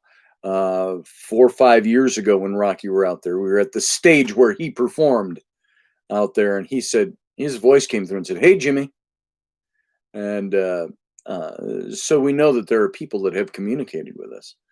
And so you're a jackass. Or he's a jackass or something like that. And I said, so he's a jackass, huh? And the voice goes, that's right. Or something to that effect, the acknowledging what I just said. That's right. And it was almost funny. You got like the edge to the voice was being comical. It was somebody giving him shit, not being mean. And it's almost like, yeah, you're a jackass. Ha ha ha. Remember that when I called you a jackass once? That's what it sounded like. And so we got a couple of other voices out there. We thought that was very strong. Also, there's a little place called the Irish Cottage out there. Now, remember, this festival, this Renaissance Festival, if you've ever been to a Renaissance Festival, if you haven't been to the bigger ones, this won't have context for you. A lot of small Renaissance festivals around the country are, open fields full of tents and things like that. Well, this site was built 50 years ago, and it's on an old stone quarry to begin with. All the acres around there are owned by the stone quarry, and they leased this land. And on top of this stone quarry is an oak grove, and I mean literally, it's an oak forest that this festival is built into. And there's all these roads going all the way through. It's 23 acres is this festival. And all along all these roads going in and out are built all these old medieval to Renaissance looking buildings lining the streets. And stages and entertainment. Bad Manor is the big manor house. That's the focal point of activity. This is where we have the feasts. And the pavilion stage, which is this open air. Think of it, it's all on big, 8x8s all the way around this stage. And it's an open air stage with seating, just benches and things. But the upper floor is open air as well, with a railing going around it. And then there's a roof on top of that, if you're up on the roof now. And there's two at the front, two little towers with pointed pinnacle roofs on them. So you got this pavilion stage. And there's a lot of activity that goes on there as well. But one of the spots is the Irish Cottage. And it's a cottage that was actually moved over an old stone and plaster cottage and roof and timbers and it used to be thatched roof. And so it was moved over from Ireland, and it was rebuilt here on the site, and just a little cottage. The room inside it isn't much more than a one-person apartment. It's very small. And outside there's oak trees on the outside there, and there's actually a family of actors that will portray an Irish family from the Renaissance era, medieval era, and they live in that cottage for the run of the show. And they do living history and stuff like that, and do music, and you've had people get married at the Irish Cottage and things like that. And so it's boarded up. It's got shutters. There's no insulation on that thing. The shutters are closed. And Rocky, if you're listening, you remember this last year where the shutters came together on the front window. You can look right into the shutters and see inside. And it's just latched on the inside. I could pull the bottom open if I wanted to. I could run a stick up there and flip the latch and opened up. So you can actually see inside. I was shining the light, and things are stored in there. There's benches stored in there, accoutrements and things like that. And so we got a couple of things that were going on. We got a couple of things over the spirit box. And as Jimmy said, well, let's walk on over to the bakery stage from there.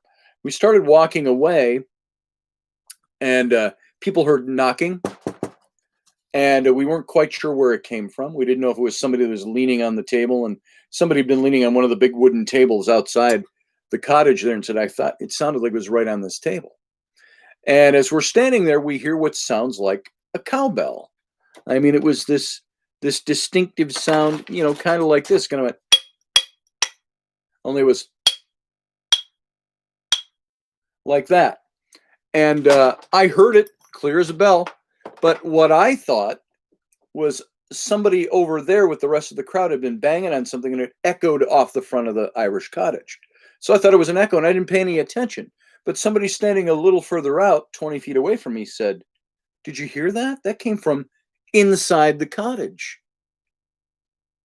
And I said, "Inside?" And I walked up to the door again, and I knocked on the door.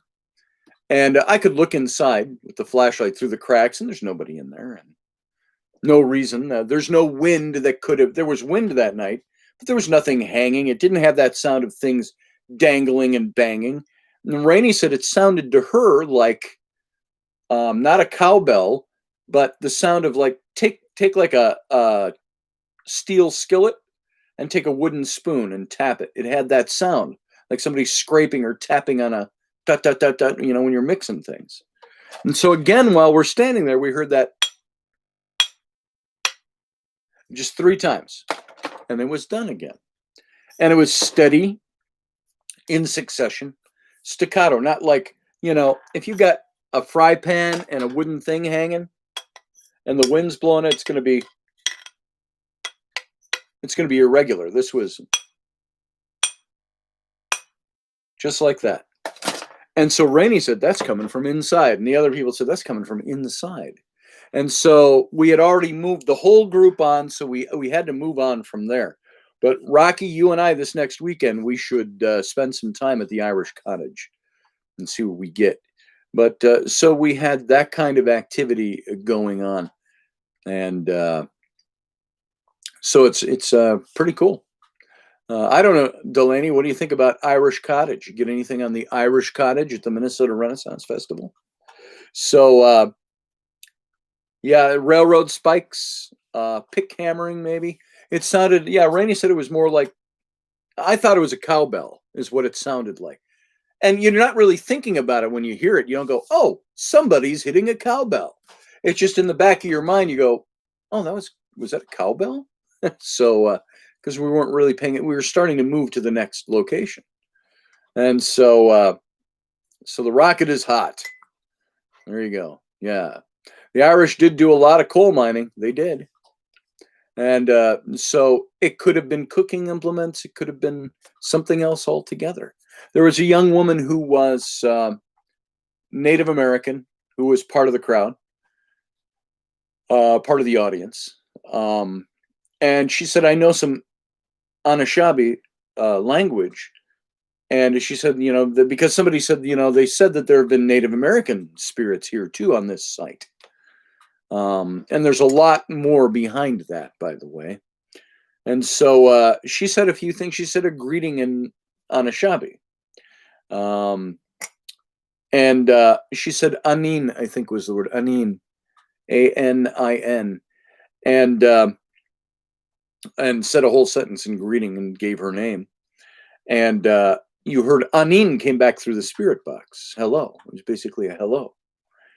And so maybe it was something with that. We just don't know exactly.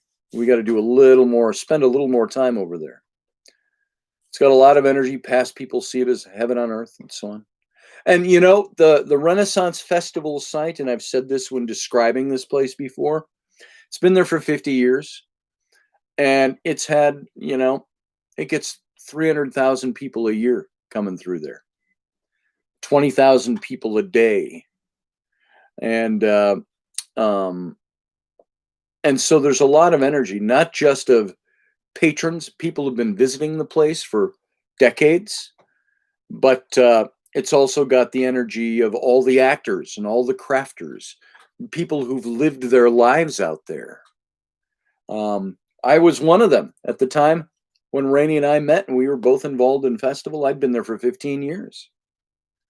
And it was a part of my life.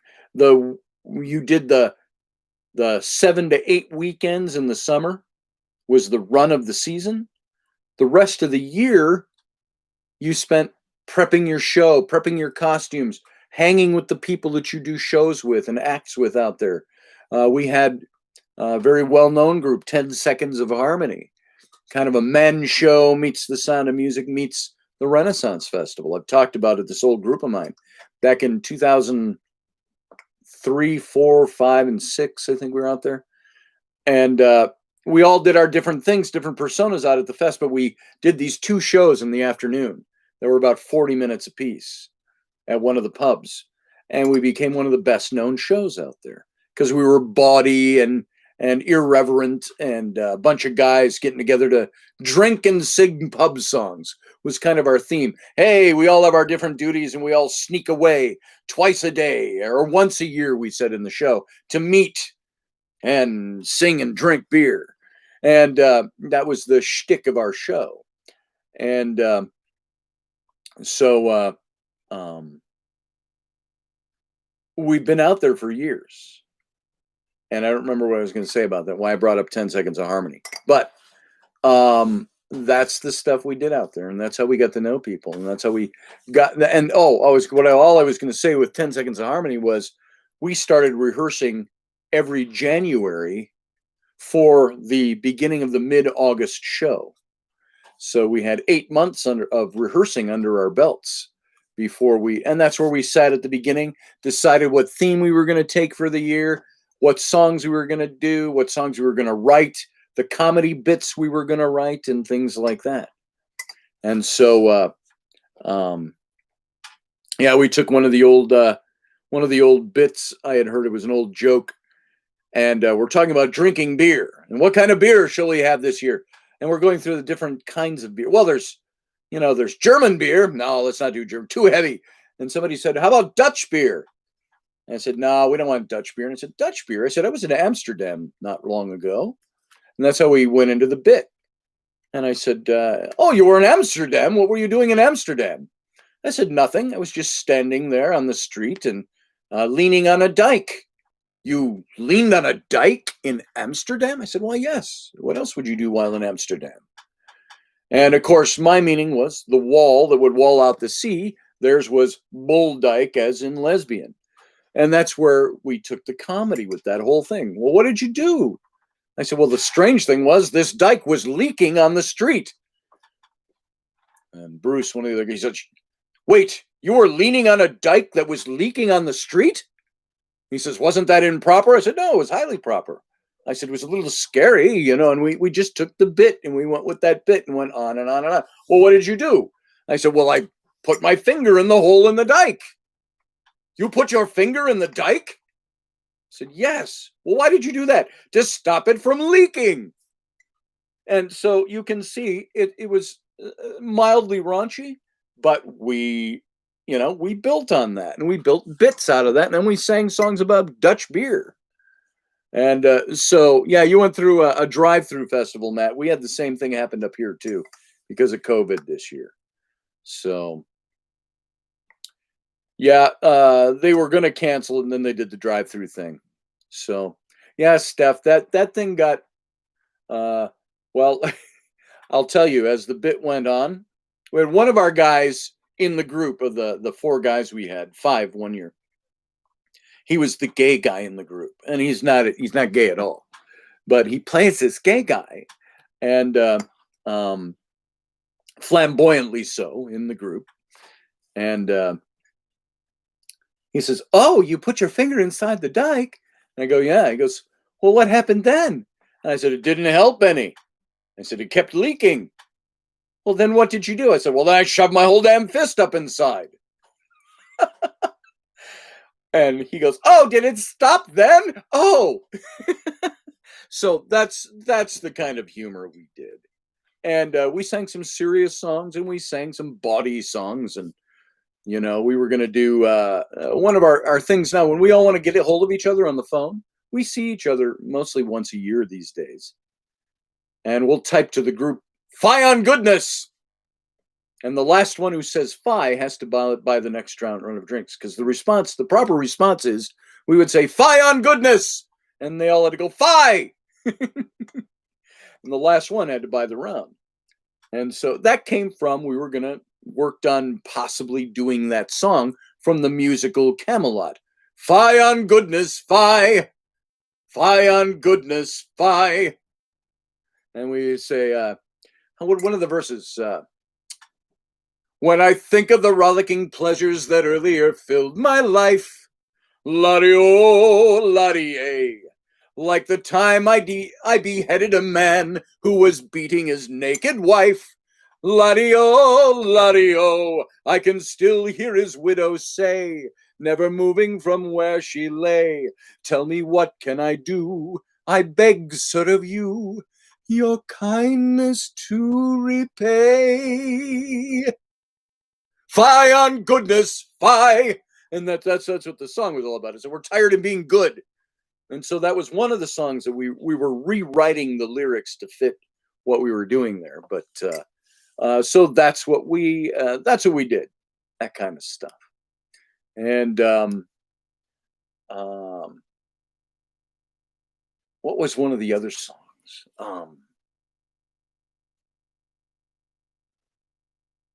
I'm just trying to think of some of the fun stuff that we did. There was another one of the bits where one of the guys, he plays the French ambassador out there in Renaissance, d'Anjou, the French ambassador. But his shtick was, "Yes, I have a staff." He says, and I bring my staff with me wherever I go. Oh, you bring your staff with you, do you? And why, yes, and sometimes my staff does not behave itself. Oh, what do you do? Well, I beat it. And so, you can see the obvious double-edged humor that came with that.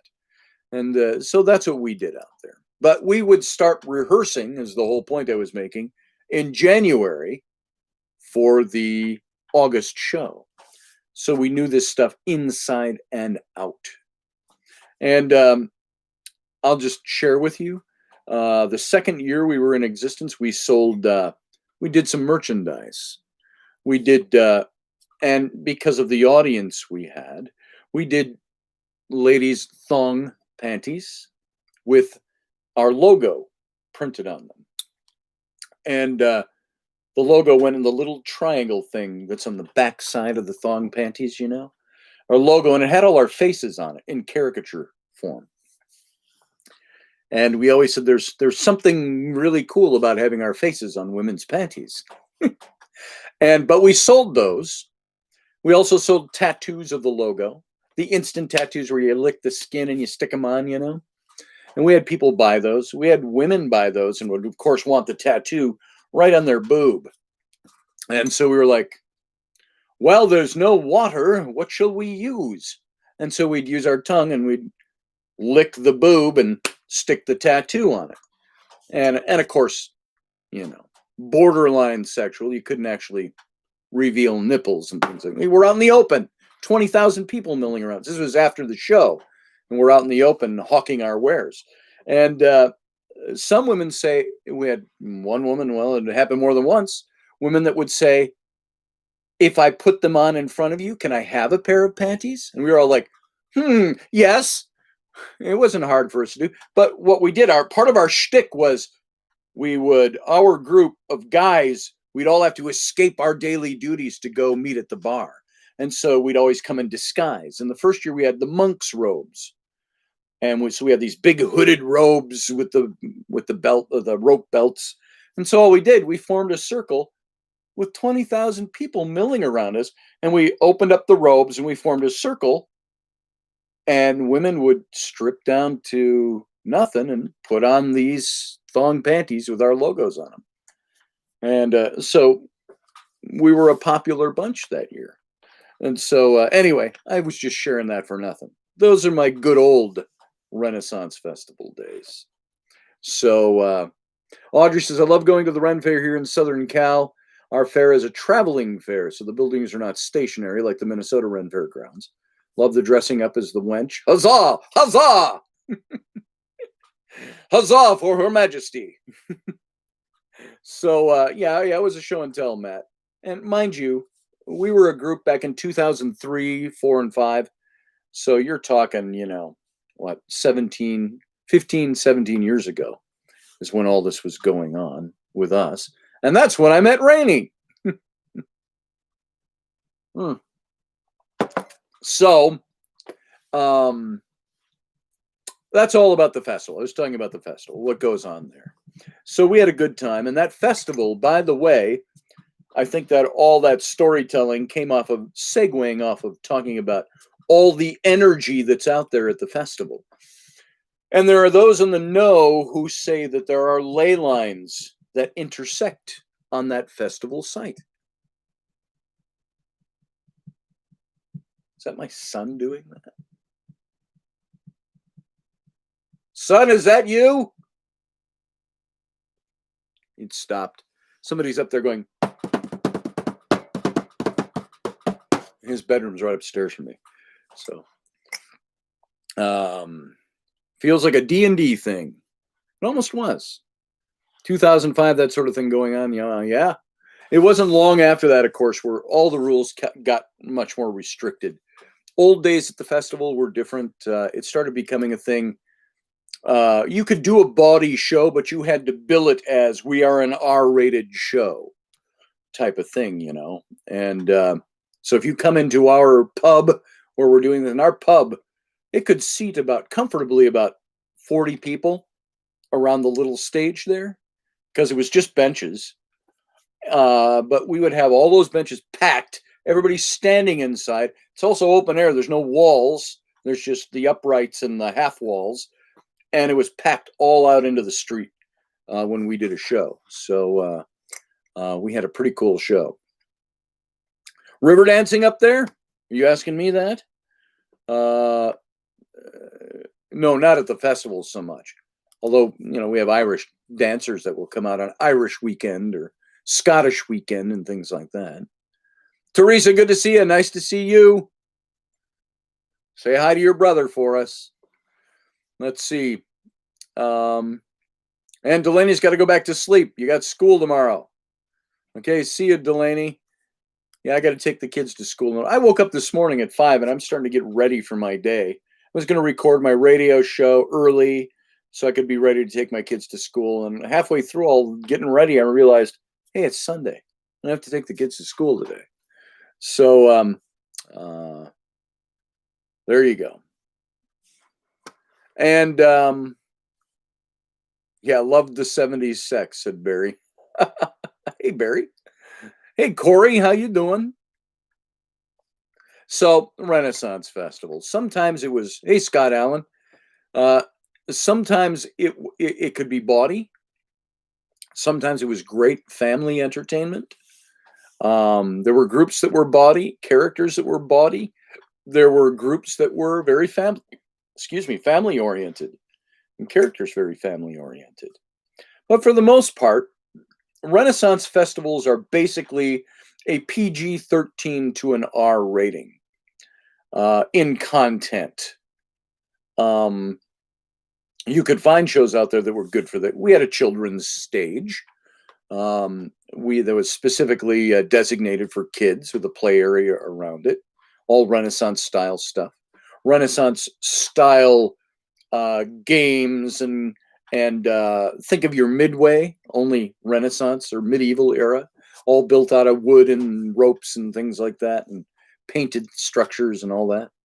So there was all of that kind of stuff going on out there.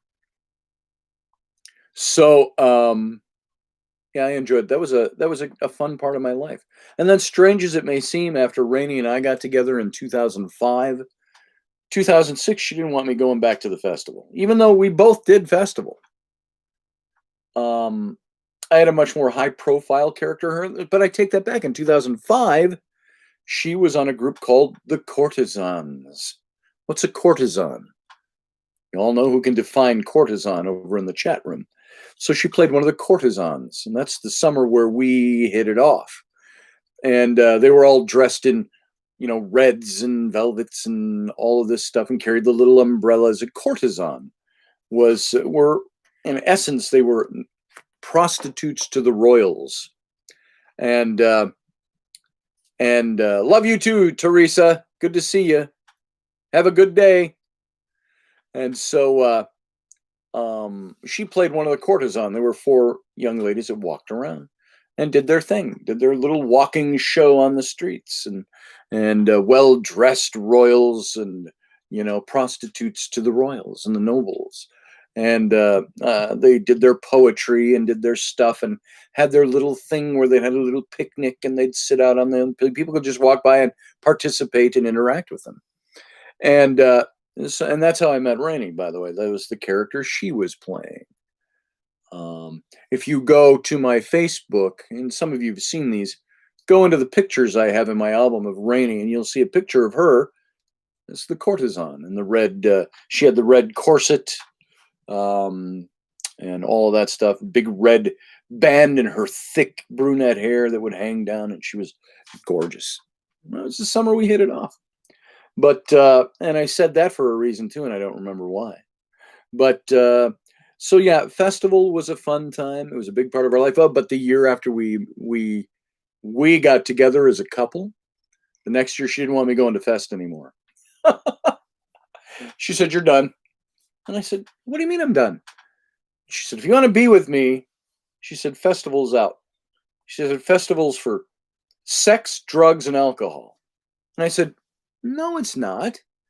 I said, "It's for entertaining. It's for family. It's for fun." By family, I meant our family of friends, the things we all do. I said, sword fighting, fun, stage acting, costumes, all of this stuff. And I said, yeah, there's a little sex. Yeah, there's a little alcohol. I never did drugs out there, unless you count smoking pot. I did that a couple of times out there, off hours. But there you go. So she didn't want me doing fest anymore. So I didn't. I came into this relationship, and we both did fest, and that's where we met. And she didn't want me doing fest anymore. I gave it up. I didn't have a little fest wagon packed over here to go do fest again when I felt like it. And I'm just making fun of some of what we talked about earlier. Although we went out together 2 years later and we did fest because I was invited to bring Tam O'Hare, my book, The Rollicking Adventures of Tam O'Hare, and come out and do readings at the children's stage. And that's so we did readings, and that's where we built these. I don't have the rabbit here, but there's a scene, if any of you have read The Rollicking Adventures of Tam O'Hare and looked at the illustrations in that book, there's a scene where Tam, who is a rabbit, a hare, Irish lord, he has a sword fight with the English sea captain, who's a ferret by the name of William Frobisher, and who was a real character in English history, by the way. He was a privateer for Queen Elizabeth. And so we've got the sword fight. And I had two of my friends who were certified sword masters that did the little duel from the book up on stage as I read it from the book. So I'm standing down on the ground level, and they're all up on the stage, 2-3 feet up off the ground, doing the sword fight as Tam and Frobisher from the book that I'm reading. And it was fun. It was a lot of fun doing that because I'd have them do things and I'd move them around and stuff like that, but I'd read the text. And it's a serious sword fight, but we made it comic for the kids and enjoyable. So I'm reading the text in the book. And my friend Dave was one of the sword masters, but he's also an amazing artist. And just out of the blue one day, he comes over and he has these. He made these masks out of leather. He cut them out, wet them down, formed them. That's the inside. You see, now this is the ferret mask. And I took acrylic paint and I painted the features on the masks. And so this was the ferret. And this was the English sea captain, or the privateer, Martin Frobisher. And so this was the ferret. And then the person who wore this had his big hat on along with it. And then there's one with a rabbit face done like this and the big, long, floppy ears. And that's in another box stored somewhere because I had it out for something, for a show once. But Dave made these. So my friends put these on, and they did their sword fight maneuvers in this. And it was, and he parried to the right, and he did this, and he did a moulinet, and so on. And so they would do this, and they had their costumes, they're in full costume, and they put these masks on. And if any of you see my Facebook pages and see some of the political arguments, again, Wayne Grimmer is one of the guys that has a lot of arguments with me. He's one of my good friends from out there, and he did the rabbit. He did Tam O'Hare, and my friend Dave Potter did the Martin Frobisher, the ferret. So we did go back out in 2007, and we did 3 or 4 weekends. We did shows on the children's stage, sold the book and so on. And so there you go. There's that. So all of that energy is where all this big bubble, this parenthetical of talking about fest and so on, all came from my talking about all the energy that is out at the Renaissance Festival site. It's a stone quarry. There is sand, silica sand beneath, which they say holds energy. There is the oak grove on top. The whole place is a big oak grove.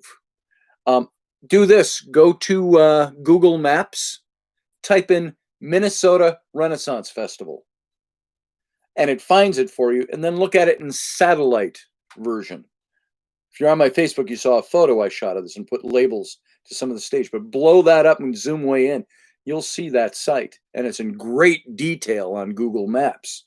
You can get down to about 50 feet above the ground, and it's crystal clear.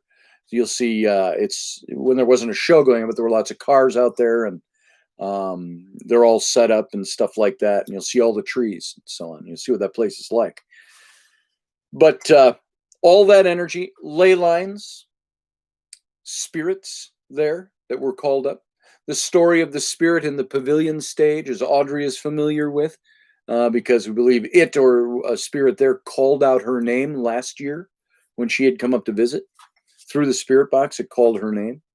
But that was supposed to have been some young pagan types were conjuring spirits, which is a not unsafe thing to do if you don't know what you're doing. And so they conjured something, they tried to put it back, and they broke the circle, and they could not banish it.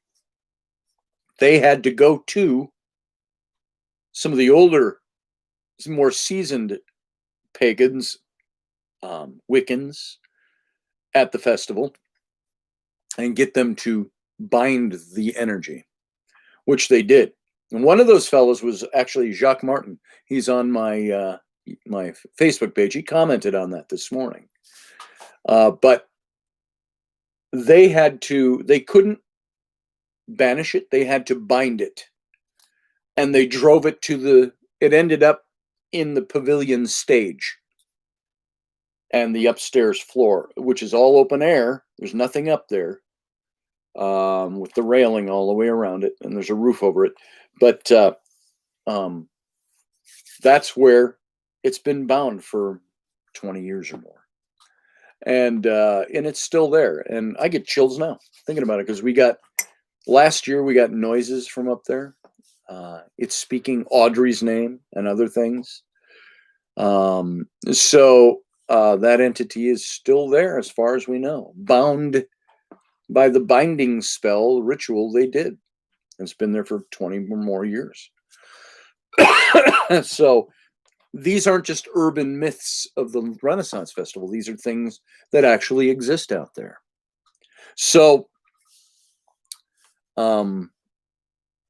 we've had the different stages that we've gone to out there, the different theatrical stages that were associated with different people that we knew. And we've had lots of friends pass over the years.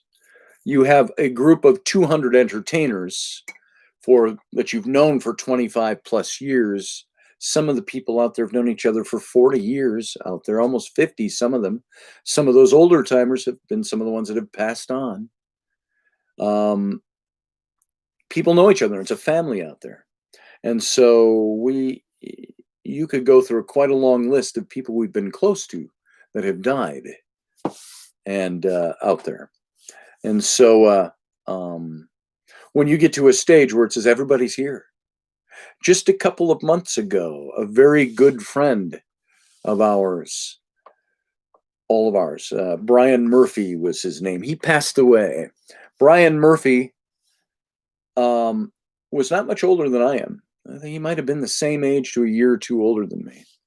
And he played Master Shakespeare. This is one of his things. Brian was one of those quirky, quiet, kind of nerdy types of guys out there. He didn't date a lot. He never got married. You would look at him in real life and say he's kind of quirky, nerdy guy. Very book read. He was very much into Shakespeare.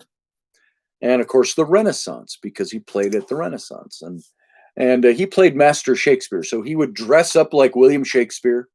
When he didn't have his balding hair a little bit, he would shave that bald spot back, and he had the hairstyle he did as Master Shakespeare. And like the old portraits of him. And he became very well known in that role and a couple of other roles he played. He was at Irish Cottage, as a matter of fact, now that I think about it. He played Da, a character out there, the dad in the cottage, when he wasn't doing Master Shakespeare. And I have all of my Shakespeare books, most of them. I have a bulk of them on a shelf where it's all of my Shakespeare books, like 30, 35 of them. We were in a project where we were going to build a replica of Shakespeare's Globe Theater. And Brian, I invited him to come and be a part of it. I wanted his input, and he was really excited about that project. He brought me a bunch of books, boxes of books filled with Shakespeare books, and gave them to me. And they're all still on my shelf. Well, while we were out at the bakery stage the other night, where we got the everybody, I asked, I said, I know this is sensitive a little bit, but I want to name some names of people who passed on and ask if you were here. And I said, Brian Murphy. And I named a couple of other guys, Lee Walker and so on. I said, are you here? And we got a positive response. And I said, let me get more specific. Master Shakespeare, are you here? And immediately the spirit box said, I'm here. Was that Brian? I don't know. But Brian used to, from the front gates, they always had a closing show as people are leaving the gate.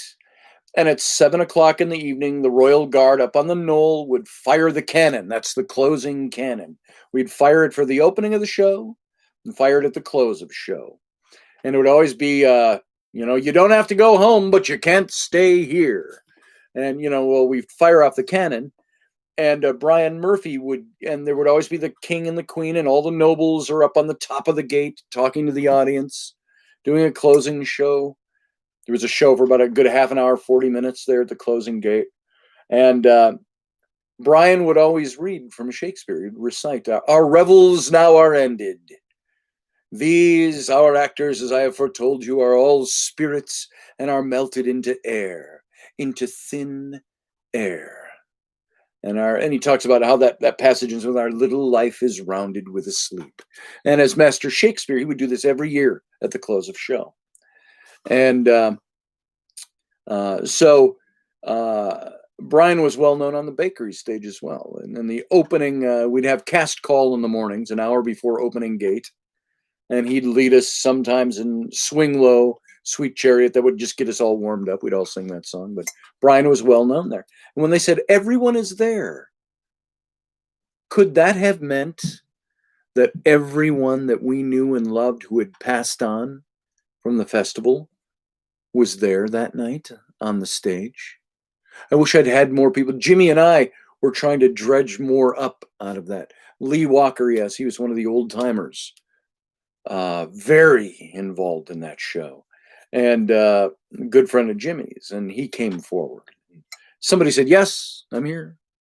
And Master Shakespeare was there. And so Matt asks if spirits can be transient at times. I don't doubt they'd all want to be there together on that stage. Yeah. And I would love to have more festival people, friends out there that knew these people and do the same thing. It'd be very different, I think.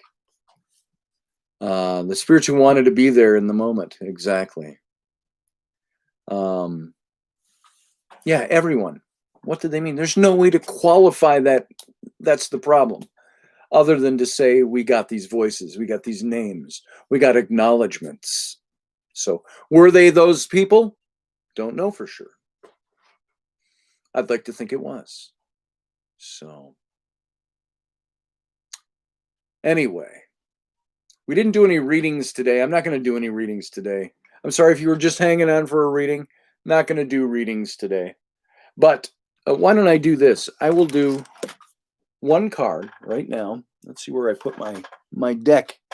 Is sitting right here on my desk, I thought. Maybe I won't do any readings because I don't know where I put my deck down.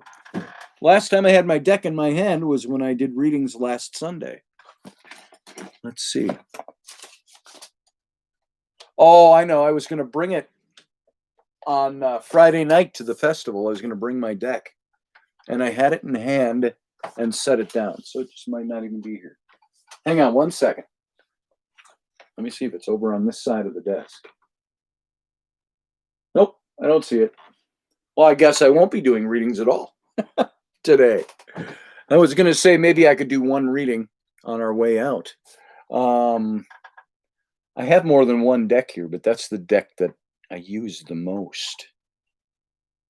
Let me just see if I've got, hold on. I can still talk. You can hear me. I'm going to see if I've got a deck sitting here. I've got a box, a wooden box that's full of decks of cards. I thought I had another deck inside this cabinet, and now I don't see it. So somewhere along the way, I set that deck down the other night, And now I don't see where it is. Sorry about that, folks. Break the anticipation up. I may have carried it out of this room, which means it's sitting out on a shelf in the other room somewhere. And I don't see it here. And I don't see any other decks. So I can't do a reading. I was going to do a reading for us all as we go. So, yeah, now I'm talking about box. Brunch and box. Two of my favorite things. So, thank you for that, Steph. So, I'm glad you could all be here today. Red Fair humor and my 13-year-old boy mentally, the deck. There you go. All right, folks, thanks for being here. Thanks for joining me for 2 hours and 15 minutes today. On a Sunday when I'm sure you may have better things to do. And so I appreciate you being here and spending your time here. Let me just say, if you want a reading and are in a position where you can pay for a reading, you can come on over and buy one. Go over to my website, scottallenroberts.com. Click on the tarot link at the top of the page and near the top somewhere. And you'll see 2 links over there on the tarot page. You can sign up for a 5-card or a 10-card reading.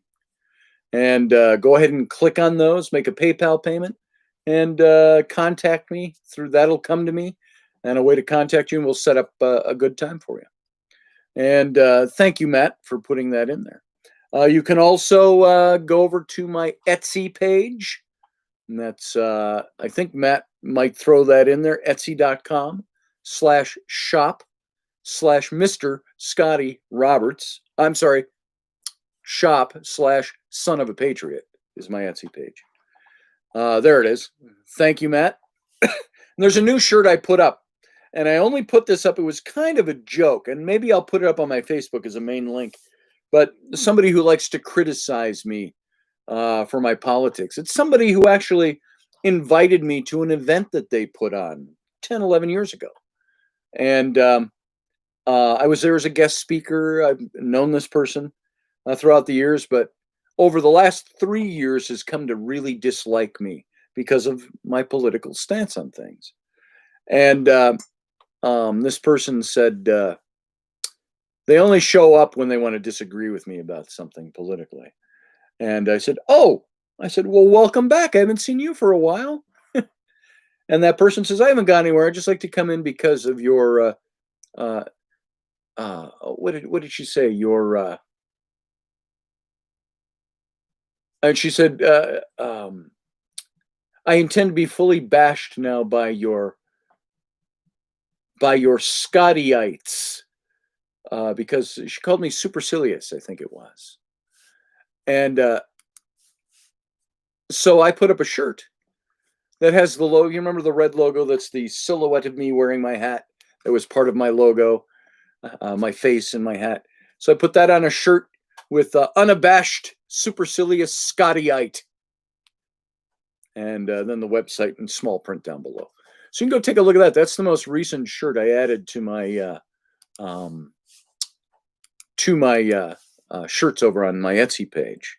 Scottyites. Oh, and it was Audrey and I were talking about that. Audrey, you saw the post, so you know what that was all about. So I did that as kind of a joke, but I just threw that shirt together and I put it up. And I said, here you go. This is for all my Scottyites. And Audrey kind of laughed at this other person, said, Scottyites, really? So apparently, if you agree with my politics or agree with some of the things that I post, you're a Scottyite. So according to this person. So if you want to get one of those, that puts a couple of bucks in our coffers for every one of those that we sell. And you can go over to the Etsy page. It's the first one that should show up on the upper column of stuff, the Scottyiite shirt. And it's just, you can get it in black, and there's a couple of other darker colors because it shows up best on a dark color. And it's 23 or 24 bucks, something like that. And so if you want to get one, get one. I'd appreciate that. And that's over at my Son of a Patriot page. And I'd show it to you right here, but I can't because I'm not in the program that allows me to import pictures. So that's all I got, folks. And it is a great looking shirt, I think. And I think you'll enjoy it. And Audrey, if you get one of those, you got to pose for it and send us a picture once you get it. And that's the only requirement that doesn't cost you anything. The shirt costs you money, but when you get it, take a snapshot of yourself in it and send it over to us. I'll show people. So, yeah, absolutely. Yeah, I want to see the Harris Court record scrutinized too, Barry. I agree with you. Lucky says I don't support Trump, but I don't like Biden. I was talking about Hunter Biden. It's called a Trump sycophant. Yeah, isn't that stupid? The way people think nowadays. And all I can say is this: is that I think a Biden presidency would be a lot of problems for our country because it would be a Kamala Harris presidency. And I don't say that out of any kind of ill will. I say that out of observing. If you think Joe Biden is capable of being the president of the United States and you think he's the better guy, vote for him. But I think you got to look closer than just, I don't like Trump. I'm not saying that to you, Lucky. I'm saying in general, anybody out there. You got to look at this is where I say, yeah, there's lots of choices out there. You can vote for anybody you want. You can vote for Mickey Mouse if you want. Write him in. But I do believe more than any other time I've ever seen it, this election's a very important election because it's going to, even though the president is just a single person, it's the administration, it's the mindset that you're voting into office. And it all depends on what kind of nation you want us to have. One that's a little more progressive. And by progressive, I mean in liberal theology. Let's use the word theology. Or you're going to be something that's a little more conservative. I think that the vote is really going to come down to no matter how. And people always say, well, if everybody would just vote for the independent, then we wouldn't get either of the two big parties. Ain't going to happen. Folks, we understand the reality of how elections work. We're 2 weeks away from the election this Tuesday. And you need to vote your conscience, but at the same time, you need to vote for, it's not always about the person, it's about the direction that you want the nation to take. And for me, if I wasn't a big Trump supporter, but still believed the things I believe, I would have to vote for Trump myself because that represents the direction I want our country to continue going. And it doesn't have to be because you like the guy. Same with Biden. If I believed that was my political philosophy, I'd be voting for Biden. Because I'd know in my own heart and head, Biden's not going to be the guy that's going to be calling the shots. I think he is declining very quickly. And I think the places where you do see him are very controlled settings. There were much better people on the left that could have run for president and given a philosophical run for their money to President Trump. Right now, it's a anybody but Trump vote. I think you could have put up a cabbage and you would have had the left voting for the cabbage above Trump. So I think that this is an important election in that respect. You don't have to like Trump. You don't have to like Biden.